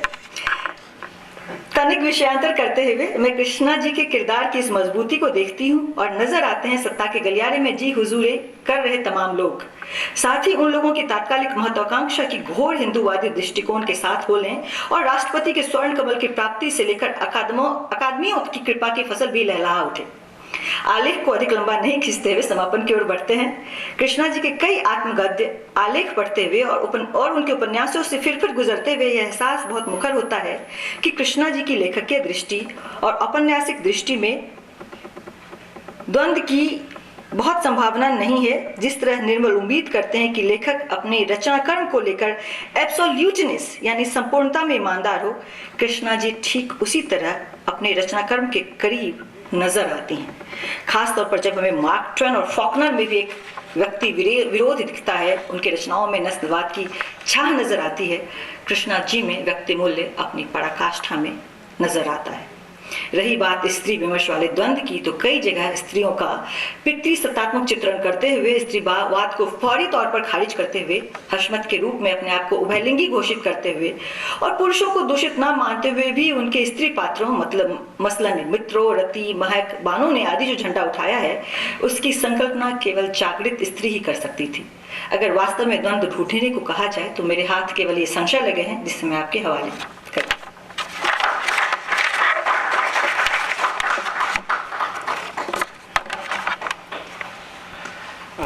धन्यवाद। अब अनुपम जी। मंगलम ने मुझे आखिरी में बुला के जरूर कोई बदला निकाला है और मुझे पता है वो बदला क्या है। हाँ, मेरी फेसबुक पोस्ट। आप चारों को बुला के अपना बदला बहुत शुक्रिया। मैं यहाँ जो भी कहूँगी वो इस विषय को समझने की एक कोशिश ही होगी मेरी। सिम्बोर्स्का कहती हैं कि सूर्यमाला के इस तीसरे ग्रह पर पशुता की निशानी है निर्द्वंद्व आत्मा और अडिग विश्वास। तो विषय पर आती हूँ। लेखकी दृष्टि और औपन्यासिक दृष्टि का द्वंद्व संदर्भ लिया है मैंने कृष्णा सोबती का ही। उन्होंने अपने एक साक्षात्कार में कहा है, मैं उसको पढ़ देती हूँ, कि किसी भी रचना के लिए लेखक की जीवन दृष्टि महत्वपूर्ण है। महत्वपूर्ण हो उठता है यह तथ्य भी कि क्या आप अपनी आंख से ही चीजों को देखने परखने के आदी हैं या अपने से हटकर भी उनकी पहचान करते हैं। कृष्णा सोबती के इस कथन के सहारे ही मैंने विषय में प्रवेश लिया है। हमें यह जानना चाहिए कि रचना सिर्फ हमारा अनुभव, हमारा देखा हुआ दृश्य नहीं है, बल्कि हम रचना में बहुत सतर्क होकर उतरते हैं, या कह लें कि रचना में लेखक की दृष्टि सम्मिलित रहती है, पहले शब्द और पहली पंक्ति से लेकर आखिरी शब्द और आखिरी पंक्ति तक। यह पाठक के लिए भले अदृश्य हो, लेकिन लेखक के लिए अदृश्य नहीं होती है। लेखक यह दृष्टि अपने परिदृश्य में अपनी तिनके की बराबर जगह तय करने से बनती है।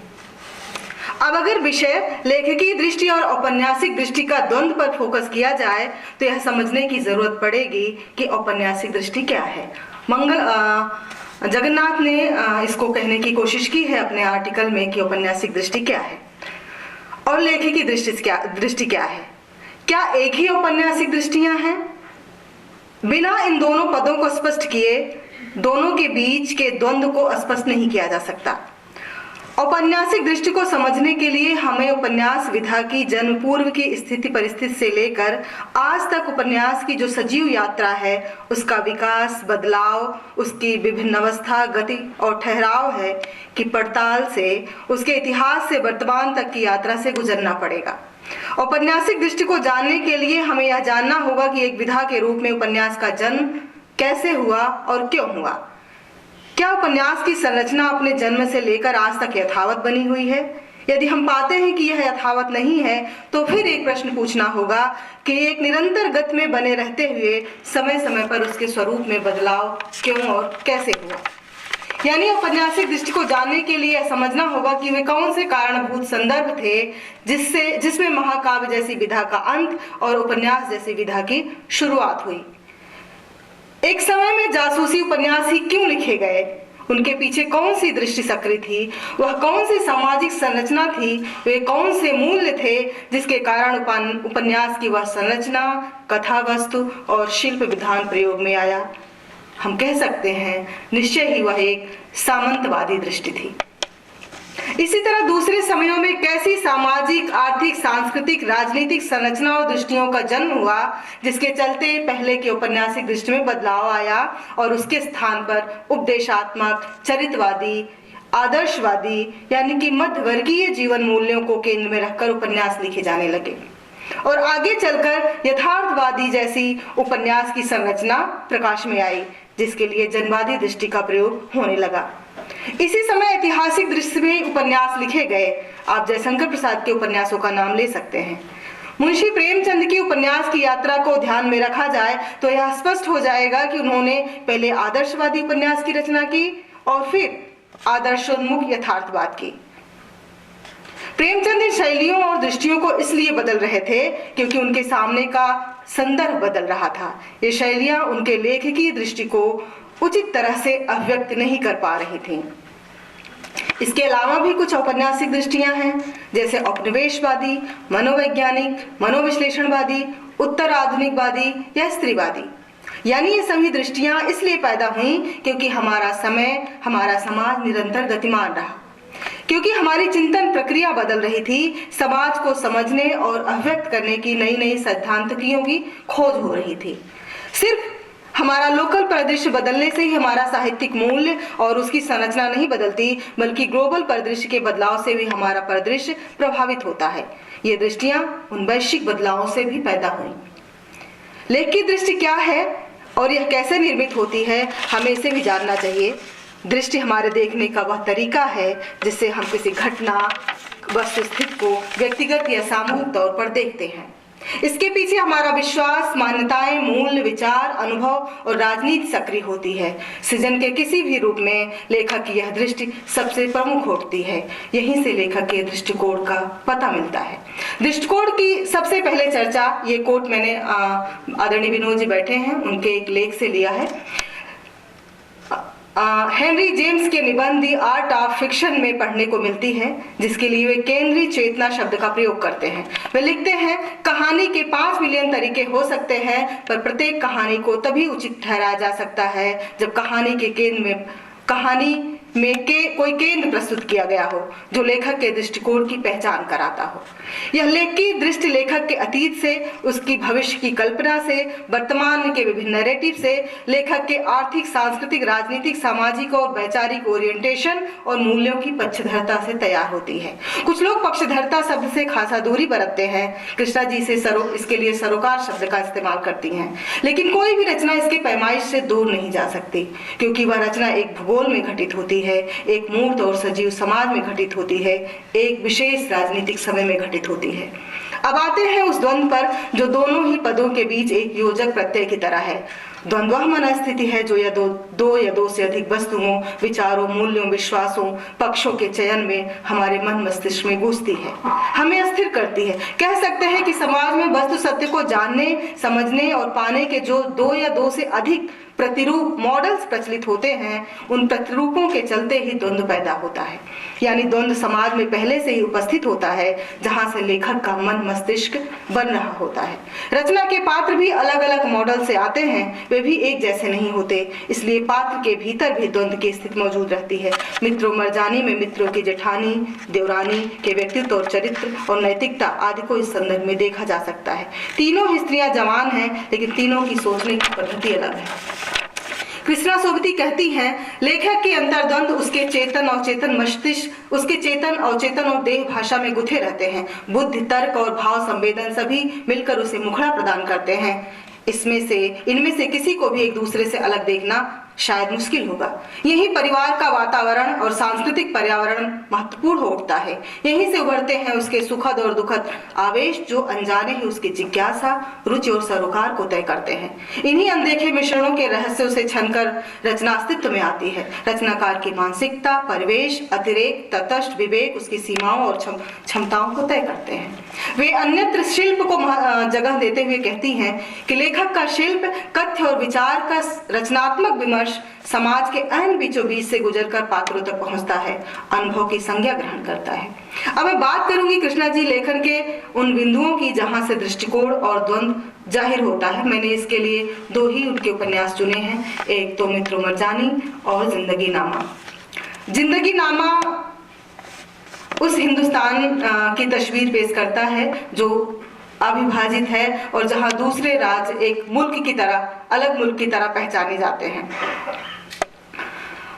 इस उपन्यास की दृष्टि उस जन के चित्रण की है जहां न कोई विशेष है, न कोई शेष, न कोई आदि है, न कोई अंत। यहाँ सिर्फ जीवन है जो पानी और हवा की तरह बह रहा है, मिट्टी की तरह फैला है, जिसमें समय और समाज की संरचना को स्पष्ट तौर पर देखा जा सकता है। उपन्यास में एक पूरा मुल्क है, किसान, साहूकार, पंजाबी, मुसलमान, औरत, मर्द, बाल, वृद्ध, फकीर, दरवेश, सब अपनी अपनी जगह पर हैं, जहाँ सबके जीवन मुहावरों, जीवन मूल्यों, जीवन पद्धतियों और संघर्षों को स्थान प्राप्त है। कृष्णा जी की पक्षधरता भी है इस उपन्यास में, उनके भविष्य का स्वप्न और कल्पना भी है जो उनके दृष्टिकोण का पता देती है। जिंदगी नामा का एक पात्र कहता है, बात तो असल यह है कि इस धरती पर हजारों हमलावर आए और गए, पर आखिर को लाहौर वालों के पास और काबुल वालों के पास। कहने का मतलब यह है कि शहंशाह सुल्तान बदले, बादशाहतें बदली, पर मुढ़ों बदली ना मुल्कों की खलकतें।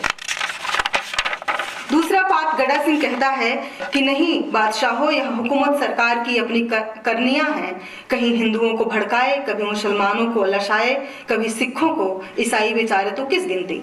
इसी संदर्भ में उपन्यास से बुल्ले शाह का गीत भी उद्धृत किया जा सकता है। हिंदू न नाही मुसलमान बैठिए त्रिंजन तज अभिमान, सुन्नी न नाही हम शिया सुलह कुल का मार्ग लिया।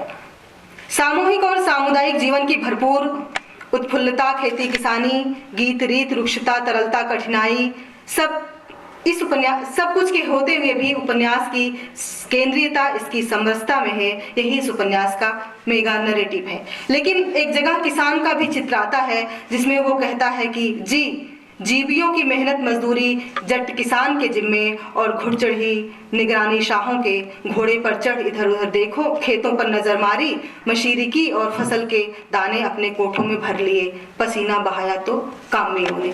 तो यह उनकी पक्षधरता और दृष्टि है। लेकिन जिंदगी नामा में वो द्वंद्व भी मुझे दिखाई देता है जहां वह राबिया नामक एक पात्र का सृजन करती हैं जो शाह जी हैं और उनके प्रेम में है, लेकिन वो छोटी है और उपन्यास की संरचना ऐसी है, उसका शिल्प ऐसा है कि वहां राबिया के लिए जगह नहीं है। तो एक दूसरे उपन्यास की रचना करती हैं राबिया को, उसका पूरा जीवन चरित्र और उसकी जो भी संवेदना सुख दुख उसके जीवन में आने वाला है।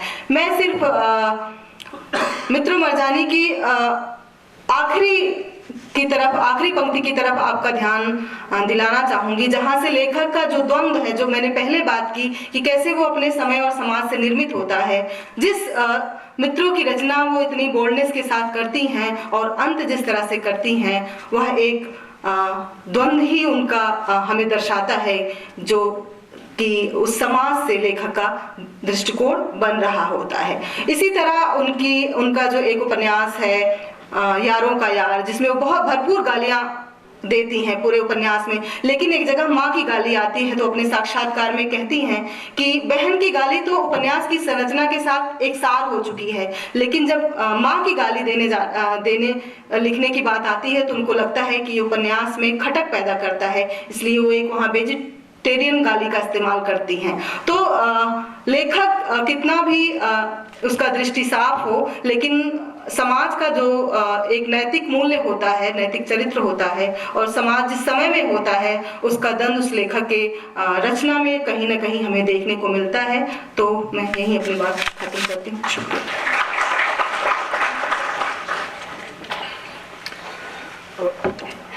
समय की अपनी मजबूरी है तो मुझे देना पड़ा, इसको अन्यथा न लें। अब इस सत्र के पर्यवेक्षक आदरणीय प्रियदर्शन जी, उनसे आग्रह है कि वो आए और अपनी टिप्पणी करें।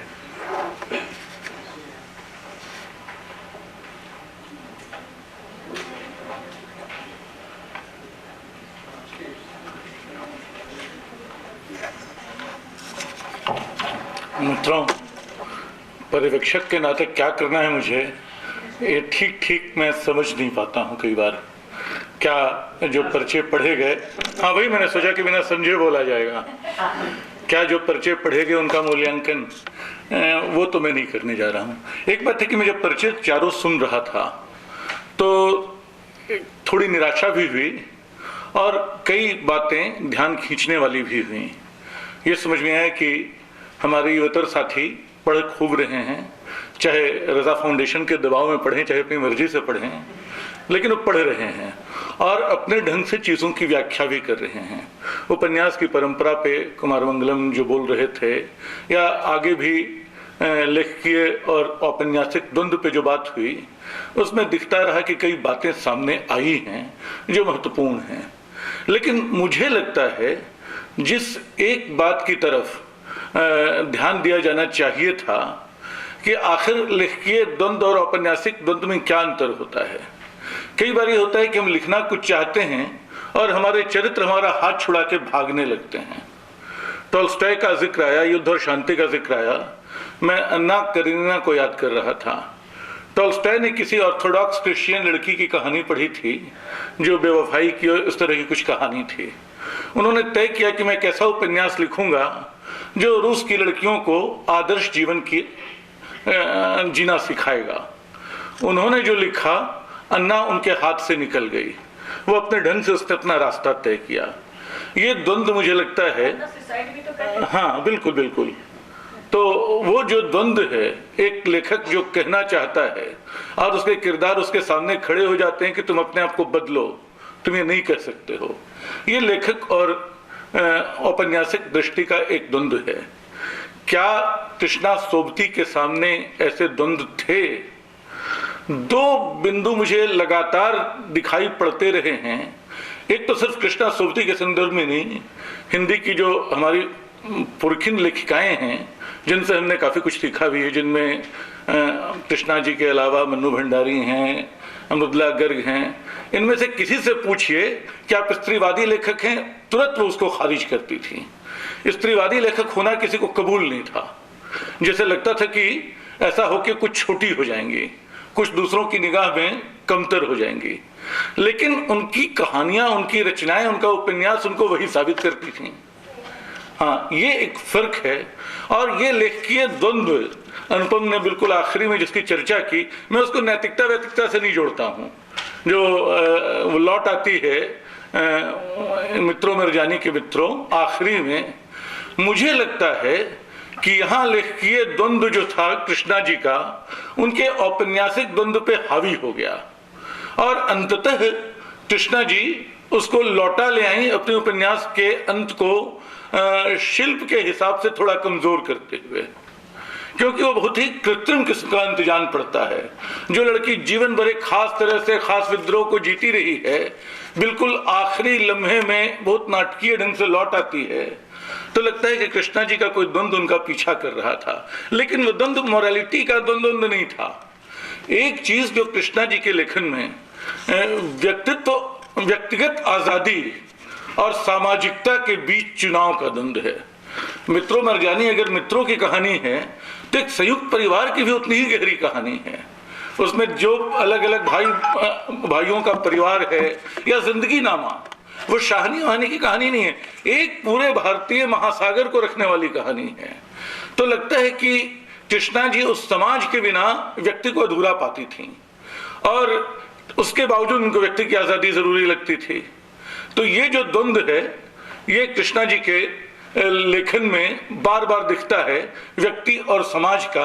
और शायद मित्रों के बिल्कुल आखिरी चयन में मुझे लगता है कि उन्होंने उस सामाजिकता को तरजीह दे दी जिसके साथ वो उनकी कई कृतियां खड़ी दिखाई पड़ती हैं। यही बात डार से बिछुड़ी में भी है।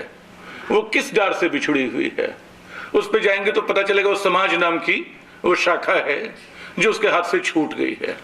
मेरे 8 मिनट नहीं हुए ना? तो लेखक कई बार ये करते हैं।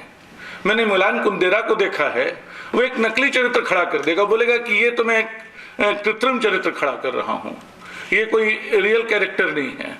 उसके बाद अभी मैं उनका एक उपन्यास देख रहा था, द बुक ऑफ, कई कहानियों को मिलाकर वो है the book of laughter and forgetting. उसमें उनकी जो कृत्रिम ढंग से खड़ी की हुई नायिका है, अचानक एक सपना देखते हुए घबरा जाती है, कुछ बोलना चाहती है लेकिन पाती है कि मुंह में उसके एक गोल्डन रिंग फंस गया, कुछ बोल नहीं पा रही है। फिर लेखक बोलता है कि मैंने इसके मुंह में गोल्डन रिंग क्यों डाल दी। ये लेखक का द्वंद्व है जो उसके उपन्यास के द्वंद्व से टकरा रहा है। बोलता है मुझे नहीं पता क्यों डाली है। फिर वो बोलता है कि नहीं, लेकिन मुझे अचानक ख्याल आ रहा है कि टॉमस मान ने अपने शुरुआती वर्षों में डेथ को लेकर एक छोटी सी प्यारी सी कहानी लिखी थी और उसमें साइलेंस के लिए एक मानक खड़ा करने के लिए एक जगह उसने लिखा था कि अ golden ring falling in a silver basin. क्या कि उसकी जो बड़ी मध्यम सी आवाज है उस पूरे साइलेंस का वो आईना बन रही है। तो वहां से मुझे लगता है कि मैंने ये लिया है। तो मुझे लगता है कि एक लेखक के भीतर ये दुविधा और जिस समाज में जितने अंतर्द्वंद्वों से भरे समाज में रहने, और द्वंद्व का वास्ता जो है, द्वंद्व बहुत जेन्युइन चीज है। द्वंद्व का मतलब कोई बेईमानी नहीं है। अगर हम कुछ लिखना चाहते हैं और हमारे किरदार हमसे कुछ और लिखवा ले जाते हैं तो ये हमारी लेखक की ईमानदारी है कि हम उसको करने दें। हम उनको जबरन अपनी कहानी में ले आते हैं, उनको एक किसी और रूप में प्रस्तुत करने लगते हैं तो पता चलता है कि उसको हम एक नकली मूर्ति में बदल देते हैं, जीवित किरदार में, जीवंत किरदार में नहीं। तो इस द्वंद्व से जूझना, इस द्वंद्व से लड़ना एक लेखक का बहुत जरूरी काम है। और लेखकीय द्वंद्व और औपन्यासिक द्वंद्व के बीच जो फर्क है और उसका होना जो है वो किसी लेखक को बड़ा ही करता है और उसको कमजोर नहीं करता है। मुझे लगता है कि शायद इससे ज्यादा बात यहीं खत्म करते हैं।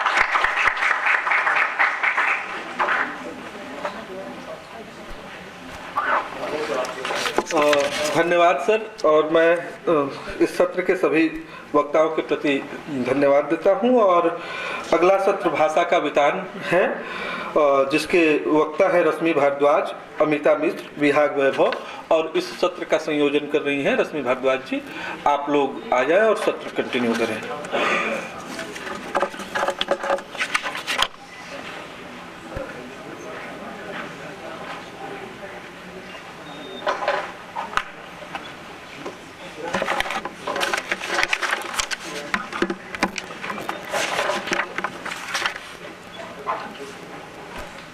सत्र की पर्यवेक्षक वो होंगे तो बता दें।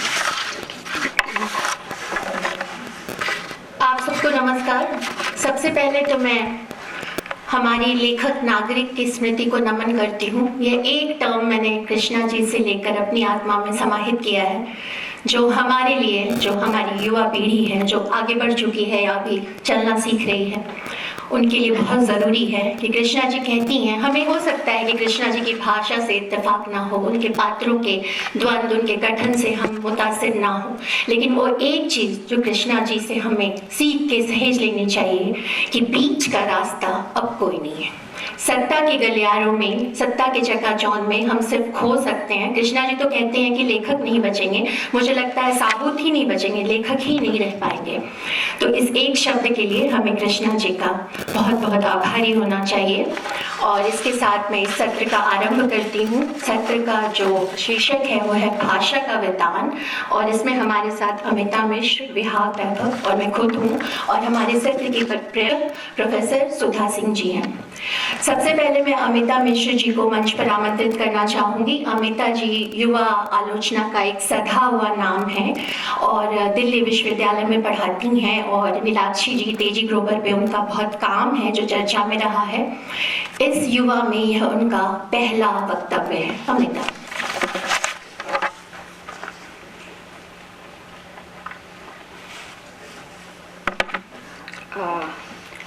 शुक्रिया रश्मि।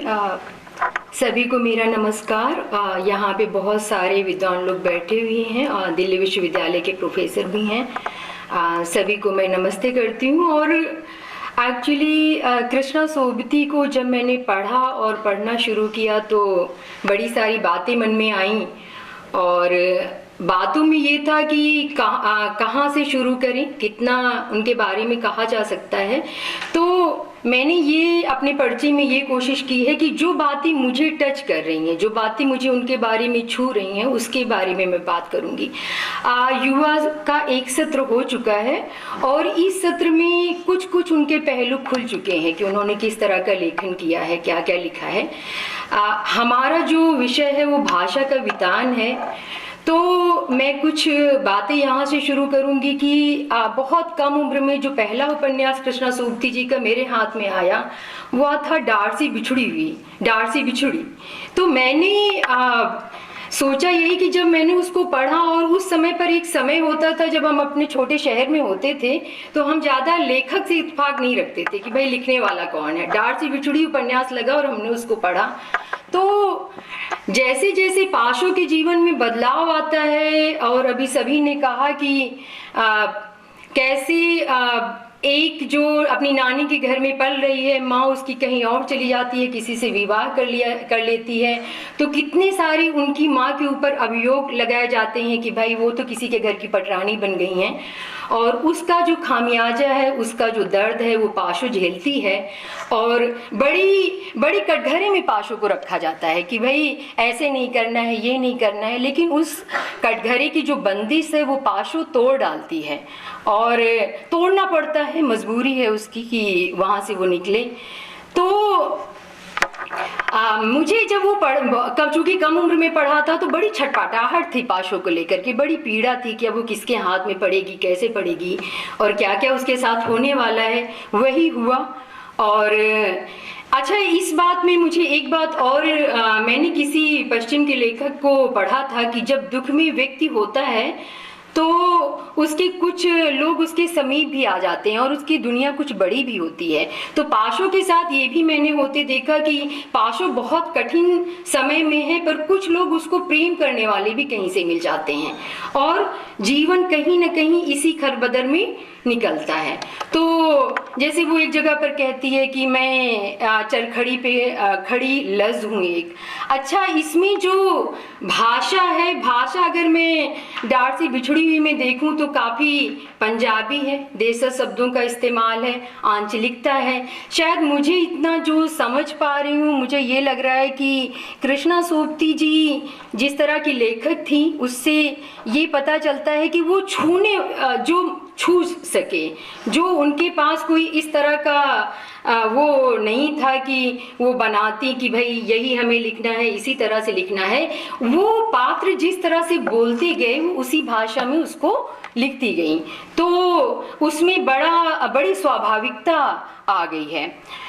इसके बाद अगर मैं दूसरा एक उपन्यास देखूं जो उसके बाद मैंने पढ़ा, उसी तरह से मैं बात करूंगी कि जो दूसरा मैंने उनका उपन्यास जो पढ़ा था वो दिलो दानिश था, और करीब मुझे लगता है 15 साल पहले, आज से 15 साल पहले मैंने उसको पढ़ा था। तो वकील साहब और महक बानो की जो उसमें कथा चलती है, और कुटुंब प्यारी, वकील साहब महक बानो से प्रेम करते हैं और उनकी पत्नी जो है वो कुटुंब प्यारी हैं। इसमें बड़ा द्वंद्व है और भाषा चलता रहता है कि कुटुंब प्यारी बार बार वकील साहब को रोकने लगी हैं, जैसे जैसे उनके प्रेम का उनको पता चलता है।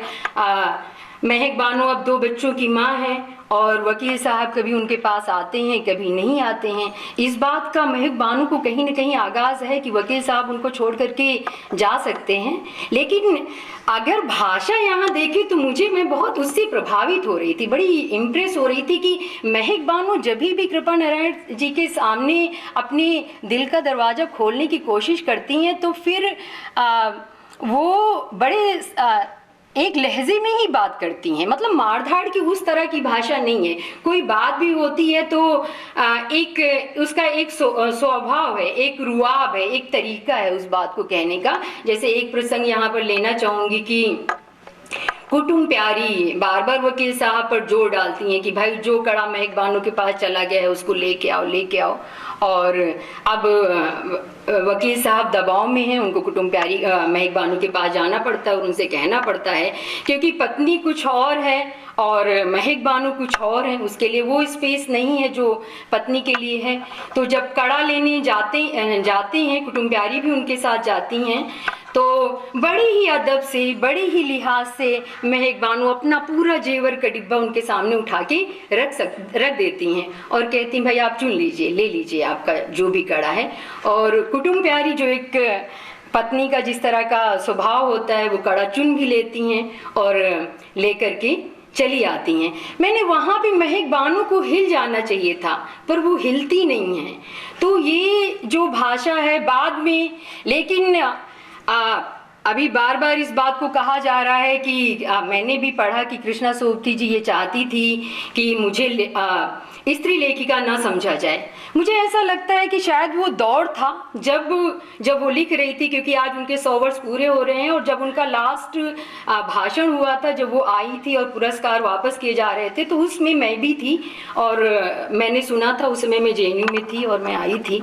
तो मुझे पता है कि उस समय पर जब उनको ये कहा जा रहा था कि स्त्री लेखिका, उनको जो ये था कि मुझे स्त्री लेखिका नहीं बनना है, तो शायद उनका यही एक रीज़न था कि भाई हमें एक छोटे से दायरे में नहीं रहना है। जो पुरुषों को एक बड़ा दायरा मिलता है, जो पुरुष लेखकों को मिलता है, वो दायरा हमें भी चाहिए। और मुझे ऐसा लगता है कि अभी 2-4 दिनों से और पिछले महीने पर से राजा फाउंडेशन का इनविटेशन मिलने के बाद में लगातार जब वापस इनको पढ़ना शुरू किया, तो और जो फेसबुक वगैरह पे देखा, बड़े सारे जो उनके नागरिक कर्तव्य हैं, सारी बहुत सारी चर्चा हुई, तो उससे मैं ये बात कहने में सक्षम हूँ कि वो जो दर्जा चाहती थी कि पुरुषों के बराबर उनको मिले, वो दर्जा उनको मिल चुका है। ठीक है, उन्होंने इतना लिखा है, विभिन्न विधाओं पे लिखा है, हम हशमत, यारों के यार, जिंदगी नामा। मैं उनका दूसरा जीवन गिरधर राठी जी की जो बायोग्राफी है, जीवनी है, उसको लेके आई और उसको पढ़ा। तो मैंने सोचा कि भाई, क्योंकि हम सभी ने कहीं ना कहीं इनको भी, अमृता प्रीतम जी को पढ़ा है, तो मैं सोचती रही कि इतना पेन जिंदगी नामा के लिए उन्होंने लिया, इतना दर्द लिया एक नाम के लिए, इतने उनके घर बिक गए, इतना कौन दर्द लेता है, कौन अपने समय को इतना बर्बाद करता है। लेकिन बाद में मुझे धीरे धीरे ये समझ आया कि एक जो समर्थ रचनाकार होता है, एक जो जुझारू रचनाकार होता है, वो शायद इस तरह का उनको पेन लेना ही था अपनी पहचान बनाने के लिए, और उन्होंने उस पेन को लिया। और तो ये जो पेन है, ये जो दर्द है, जहाँ तक रही बात स्त्री किरदारों की, चाहे हम डार से बिछुड़ी को लें, चाहे हम दिलो दानिश को लें, चाहे हम मित्रो मरजानी को लें। मित्रो मरजानी छोटा सा 100 पेज की पुस्तक है और बड़े खुले तरीके से उसमें लिखा गया है। बहुत सारे लोग उस पर आरोप लगाते हैं कि वो बहुत ठीक नहीं है, उचित नहीं है जिस तरह से उसकी भाषा है, तो जिस तरह से उसमें मित्रो मरजानी अपने आप को व्यक्त करती है। तो इसके लिए मैं यही कहूँगी कि जब लेखक कोई अपनी पर आता है तो वो 4 कदम आगे बढ़ कर के सोचता है और 4 कदम आगे बढ़ कर के लिखता है, और उन्होंने वैसा किया। शायद ये इसीलिए वो मित्रो मरजानी जैसा कैरेक्टर दे पाई, ऐसा चरित्र दे पाई। अगर आप बहुत सोच समझ के चलेंगे, बहुत ज़्यादा सोचेंगे, तो वैसा होना मुश्किल हो जाता है। और जहाँ तक रही भाषा की बात, तो भाषा का वितान चूँकि एक मेरा विषय है, और भाषा में मैंने ये देखा है कि भाषा तो उनके पास है ही है, कि जो छोटे छोटे जो शब्द हैं, हमारे जो आंचलिक शब्द हैं, पंजाबी के शब्द हैं, राजस्थानी के शब्द हैं, उनसे उसको बुना है एक तरह से। जैसे कि सुकृता पाल ने कहा कि वो एक ड्रेस तैयार करती हैं, एक परिधान तैयार करती हैं भाषा का, जिसमें उसमें उनको रखना होता है। इसको पढ़ते हुए, इन सारी बातों को पढ़ते हुए मेरे मन में एक ख्याल आया कि एक बड़े सारे उनके पास नट बोल्ट थे, बड़ी सारी चीज़ें थी और उनको उस मशीन को, उस कारीगरी को खड़ा करना था कि अगर उसमें कहीं भी कोई नुक्ता पीछे छूट जाता है, जैसे आप कोई ड्रेस बनाना शुरू करते हैं तो उसमें कुछ कम रह जाता है। हम सभी जानते हैं कि वो अपनी ड्रेस वगैरह भी खुद बनाया करती थी और उसके लिए जल्दी हो गया तो वो अपनी ड्रेस वगैरह, बस 2 मिनट, ड्रेस वगैरह खुद बनाया करती थी और उसमें अपनी हिसाब की कढ़ाई बुनाई जो भी टेलर से कह के करवाती थी। तो उसी तरह से उन्होंने, मैं यही कहूँगी कि उन्होंने अपनी पुस्तकों को भी तैयार किया है। लड़की जो संवाद शैली में लिखी तो नहीं गई है, पर पूरा नाटक का आख्यान है। एक जगह पर वो, मैं कुछ लिख के लाई हूँ पर अब पढ़ना नहीं चाहती, ऐसे ही बोल दूँगी तो एक जगह वो कहती हैं कि सेमल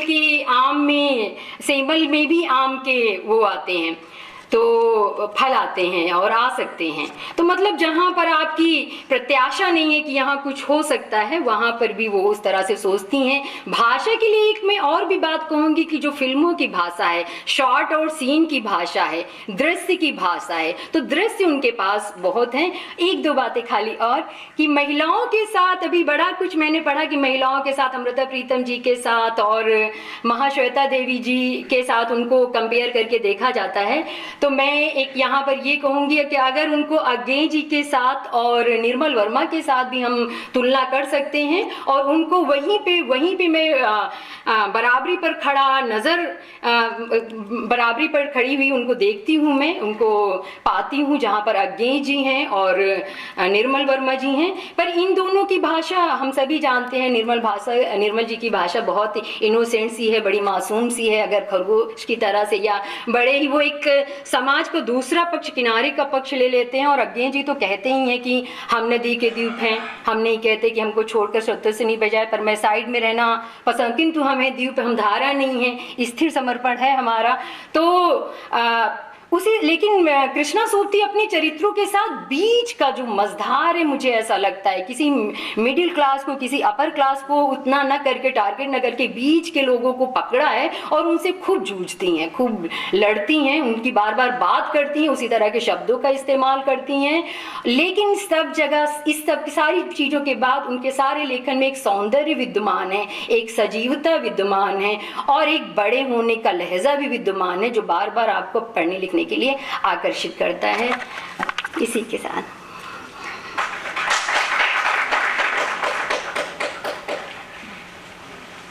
शुक्रिया अमिता। सर, हम 3 ही लोग हैं तो मुझे लगा 20-20 मिनट तो हमारे हिस्से आएंगे। जी, अगले वक्ता विहाग वैभव हैं। विहाग हिंदी कविता, समकालीन हिंदी कविता का एक सुपरिचित नाम है और समाज की विषमताओं के खिलाफ निरंतर अपनी आवाज़ उठाते रहते हैं कविताओं के माध्यम से। वो बताते हैं कि बीच का रास्ता नहीं है। अपनी नागरिक अस्मिता के लिए बहुत चेतस एक कवि विहाग। बहुत शुक्रिया रश्मि जी। 16 घंटे की बस यात्रा के साथ मैं सीधे यहीं पहुंचा हूं, तो ज़मीन हिल रही है।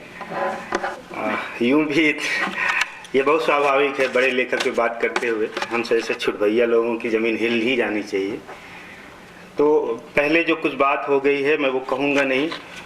मुझे यूं तो ये बहुत अच्छा नहीं लगता, लेकिन मैं वाचन ही करूँगा।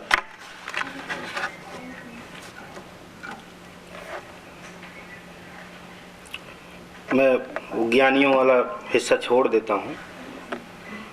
महिमा गान में यदि मेरा तनिक भी विश्वास होता तो मैं कृष्णा सोबती को हिंदी गौरव या अपूर्व अद्वितीय कह डालता और उसमें झूठ भी नहीं होता। किंतु अभी मैं सिर्फ यह कहना चाहता हूँ कि कृष्णा सोबती हिंदी की समादृत लेखक हैं। हिंदी भाषा का मेरा लिंग विवेक उन्हें लेखिका कहने की इजाज़त भी नहीं देता और यह कृष्णा सोबती को स्वीकार भी नहीं होगा। कृष्णा सोबती की कहानियों, उपन्यासों और अन्य गद्य रचनाओं की भाषा पर विचार करते हुए यह बहुत सामान्य हो गया है कि कुछ पंजाबी शब्दों, मुहावरों और ध्वनियों को उठाकर उनकी भाषा का निर्धारण कर दिया गया जाता है। इससे अधिक कुछ करना हुआ तो भाषा प्रवाहमान है, बहुत मुखर भाषा है या बोल्ड भाषा है कि मुहावरा तो है ही। किंतु किसी बड़े लेखक की भाषा ऐसे नहीं बनती है और निसंदेह कृष्णा जी बड़ी लेखक हैं। ये तो मेरी इच्छा है कि मैं कृष्णा सोबती के कम से कम 2 उपन्यासों और एक संस्मरण हम हस्मत को एक साथ केंद्र में रखकर बात रखूं, लेकिन पहले कृष्णा जी के उपन्यास ए लड़की की भाषा में बात कर लेता हूं। यह आपको चौंकाने की मेरी कोई उक्ति नहीं है, किंतु पहले आप कृष्णा सोबती की कुछ कविताएं देखें। पेड़ तले दिया कौन रख गया है, हवा चल रही है, बुझ जाएगा, मुझ में दरारें पड़ रही हैं, अलग अलग हो रहे हैं मेरे अंग, यह झलमलाते पीले चेहरे वाला कौन है, क्या मुझे लेने आया है, जल्दी से मेरे बेटे को बुलाओ, मेरे पास आओ बेटा, मुझे विदा करो। यह दूसरी कविता।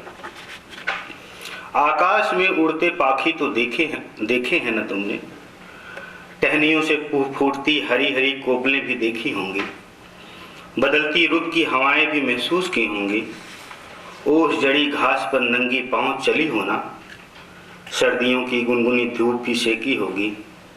लड़की, दुनिया में क्या से क्या नेमतें भरी पड़ी हैं, बिछौने के सुख से अलग और भी सुख हैं दुनिया में। ऐसी दर्जनों कविताएं ए लड़की उपन्यास में मिल जाएंगी। ये कविताएं नहीं हैं, ये उपन्यास के संवाद हैं। यह उपन्यास की समर्थ भाषा का ही प्रभाव है कि आरंभ से ही कविता वाक्य दिखाई पड़ने लग जाते हैं। पूरे उपन्यास की संरचना एक लंबी कविता की संरचना है, जहाँ एक मरणासन स्त्री का एकालाप है। उपन्यास की इस छवि निर्माण में सबसे बड़ी भूमिका निभाती है उपन्यास की भाषा। चूंकि ज्यादातर संवाद एक बूढ़ी, अशक्त और मृत्यु शैया पर पड़ी हुई स्त्री के हैं, तो उन संवाद वाक्यों में दार्शनिक मुद्राएं दिखलाई पड़ती हैं। ये दार्शनिक मुद्राएं शब्दों के स्तर पर मितव्ययी हैं। बिस्तर पर पड़ी हुई एक बूढ़ी स्त्री की सीमाएं होती हैं। वह निर्बल हो चुकी है और बोलने के लिए पर्याप्त ऊर्जा की आवश्यकता होती है। ऐसी परिस्थिति में वाक्यों का लघुतर होना या एक ही शब्द का अतिरिक्त न होना पात्र की भी मजबूरी है। यहाँ यह नहीं कहा जा सकता कि इसमें अकेले कोई एक कारण जिम्मेदार है। ए लड़की उपन्यास में कृष्णा सोबती ने जितने संबोधन चिन्हों का इस्तेमाल किया है, उतने संबोधन चिन्ह अन्य किसी रचना में नहीं है। यह भी उपन्यास की भाषा वैशिष्ट का हिस्सा है। उपन्यास की चरित्र अम्मू मृत्यु के करीब है। अम्मू की एक बड़ी उम्र की अकेले रह गई बेटी है। जीवन में इस जगह आकर अम्मू को जीवन में प्रश्न पूछने और उसका उत्तर पाने के इंतजार करने का उत्साह नहीं है। जो छोटे छोटे वाक्य हैं और संबोधन चिन्हों का बार बार इस्तेमाल होता है, ये उपन्यास की संरचना इसी तरह बुनी गई क्योंकि वो इतनी अशक्त है और इतने करीब है मृत्यु के कि वो इंतजार भी नहीं कर रही है। वो सवाल पूछ रही है, बेटी अगर जवाब दे देती, लड़की अगर जवाब दे देती है तो ठीक है, नहीं तो वो अगले सवाल या अगली जानकारी जानने के लिए, ये उसकी भाषा वैशिष्ट है। उपन्यास में एक जगह आकर कृष्णा सोबती जी ने वाक्य प्रयोग किया, सुबह के नाम वाली लड़की। यह नाम कुछ भी हो सकता है, जैसे उषा, अरुणा, अरुणी, आभा, कुछ भी। यह वाक्य प्रयोग संबोधन संभावनाओं को विस्तार देते हैं। यह संबोधनों को ही संबोधनों से थोड़ी मुक्ति देते हैं। एक अन्य वाक्य देखिए, लड़की, बच्चा बनाना एक तरह का यज्ञ ही है। आप सोच सकते हैं कि इसमें विशिष्ट क्या है। मैं कहूंगा कि एक शब्द से भी लेखक के मानस का पता लगता है। वह एक शब्द इसी वाक्य में है। बच्चे को जन्म देने की प्रक्रिया को हम बच्चा जन्मना या बच्चा पैदा करना कहते सुनते आए हैं, किंतु कृष्णा जी ने बच्चा बनाना पद का प्रयोग किया और भाषा का जादू घट गया। बच्चा पैदा करना या जन्म देना अपनी ध्वनि में एक क्रिया है और एक घटना या सीमित समय की घटना की तरह प्रकट होता है, जबकि बच्चा बनाना एक दीर्घ अवधि में निरंतर हो रही जिम्मेदार क्रियाओं के समुच्चय का बोध कराता है। बच्चा बनाने में एक निरंतर जिम्मेदारी का बोध होता है। ऐसे वाक्य प्रयोग उपन्यास में और भी मिल जाएंगे। उपन्यास अपनी संरचना में मूलतः एक लंबी कविता की तरह दिखाई देता है। तथ्य वाक्य जो बहुत कम है के बगैर यह मुकम्मल लंबी कविता है, जहां स्त्री जीवन का लेखा जोखा, उसकी अर्थवत्ता, दैनिक सांस्कृतिक संघर्ष, और द्वंद्व दार्शनिक मुद्रा में दर्ज होते हैं। यहाँ स्त्री के जन्म लेने, बनने, उठने और खत्म होने के प्रश्नोत्तर निज जीवन के भीतर से हल हुए हैं। यह कथा तकनीक उपन्यास को एक जीवनी या जीवनी संस्मरण के करीब भी ले जाती है। उपन्यास संरचना ऐसी कसी हुई कि एक वाक्य भी अतिरिक्त नहीं, कसाव ऐसा कि एक हूं भी निकाल लेने में भय लगता है, जैसे वाक्य के साथ साथ अम्मू की जान भी निकल आएगी। मित्रों मरजानी कृष्णा सोबती के सर्वाधिक चर्चित उपन्यासों में से एक है। मित्रों एक संयुक्त परिवार की सदस्य है। परिवार की पारंपरिक परिवेश का परिवार भी पारंपरिक परिवेश का परिवार है। यह एक कस्बे नुमा जगह है। कस्बे नुमा होने की कोई सूचना उपन्यास में नहीं है, यह सिर्फ एक जगह के अनुमान है। यह अनुमान बनता है पात्रों की भाषा से। यूं तो वह खड़ी बोली ही है, किंतु बीच बीच में देशज शब्दों का प्रयोग और पात्रों की कार्य शैलियों से यह तय होता है कि यह कोई कस्बाई जगह ही है। इस तरह देखने पर हम पाते हैं कि यदि भूगोल भाषा की निर्मित करता है और पहचान करता है, तो परस्पर भाषा भी भूगोल की सूचना देती रहती है। यह बात बहुत बार कही जा चुकी है कि मित्रों का चरित्र एक मुखर चरित्र है। मेरे ख्याल से मुखर कहने से अधिक अर्थग्राही होगा बोल्ड कहना। मित्रों का चरित्र बोल्ड है। इसकी प्राथमिक और प्रामाणिक जानकारी मित्रों के संवाद से मिलता है। यहाँ उन संवादों को उद्धृत करने की बहुत आवश्यकता नहीं है, वे संवाद उपन्यास में आसानी से मिल जाएंगे। मित्रों जहाँ जहाँ अपनी भौतिक आकांक्षाओं को लेकर मुखर हुई है, वहाँ भाषा में एक रोमांचक आकर्षण बनता दिखाई पड़ता है। उपन्यास में चरित्रों के साथ ही अतिरिक्त भाषा बदलती हुई या यूं कहें कि भाषा का टोन बदलता हुआ दिखाई पड़ता है। शब्दों की मितव्ययिता का जैसा वैशिष्ट हर लड़की में मिलता है, ठीक वही वैशिष्ट मित्रों मरजानी में भी दिखाई पड़ता है। दरअसल ये कृष्णा सोबती के समूचे लेखन का सत्य है। कृष्णा सोबती के लेखन में अतिरिक्त के लिए कोई जगह नहीं है। इसका अनुशासन सबसे पहले भाषा पर प्रकट होता है। यूं तो यहाँ अभी मित्रों मरजानी की भाषा पर ही बात कर रहा था, पर मित्रों के बारे में अपने यह ख्याल भी प्रकट कर देता हूँ। वासना परम प्राकृतिक है। साहचर्य मनुष्य का आदिम आवश्यकता अभ्यास है।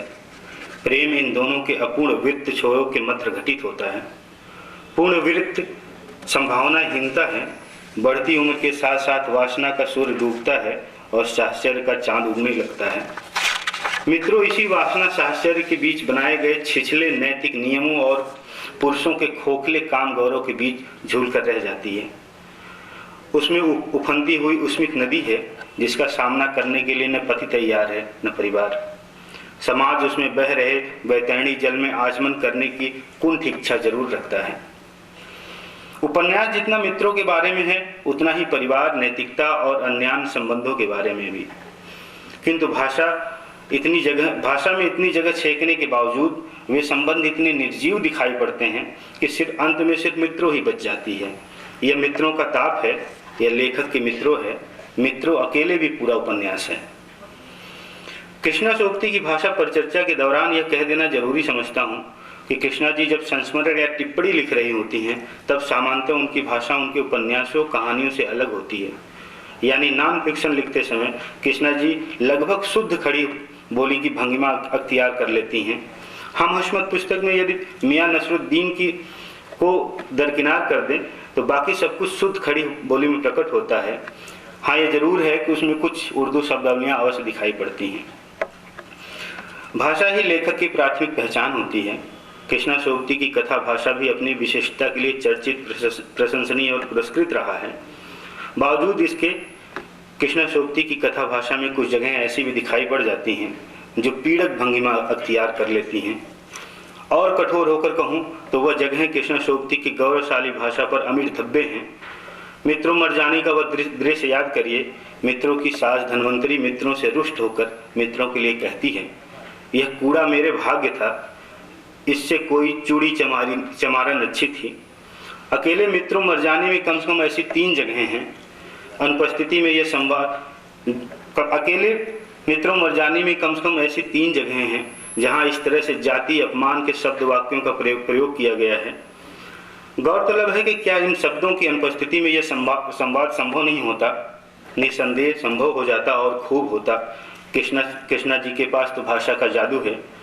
कृष्ण सोबती जी इसे प्रयोग करती हैं तो सिर्फ इसलिए कि यह सोबती जी के मानस का हिस्सा है। यह उन्हें असहज नहीं करता। यहाँ असहज न होने के मूल कारण कृष्णा जी का वही अभिजन सामाजिकीकरण है जो गाहे बगाए उनकी भाषा में प्रकट होता रहा है। मैं एक बात और कह दूं, मेरी बात यहाँ खत्म हुई है।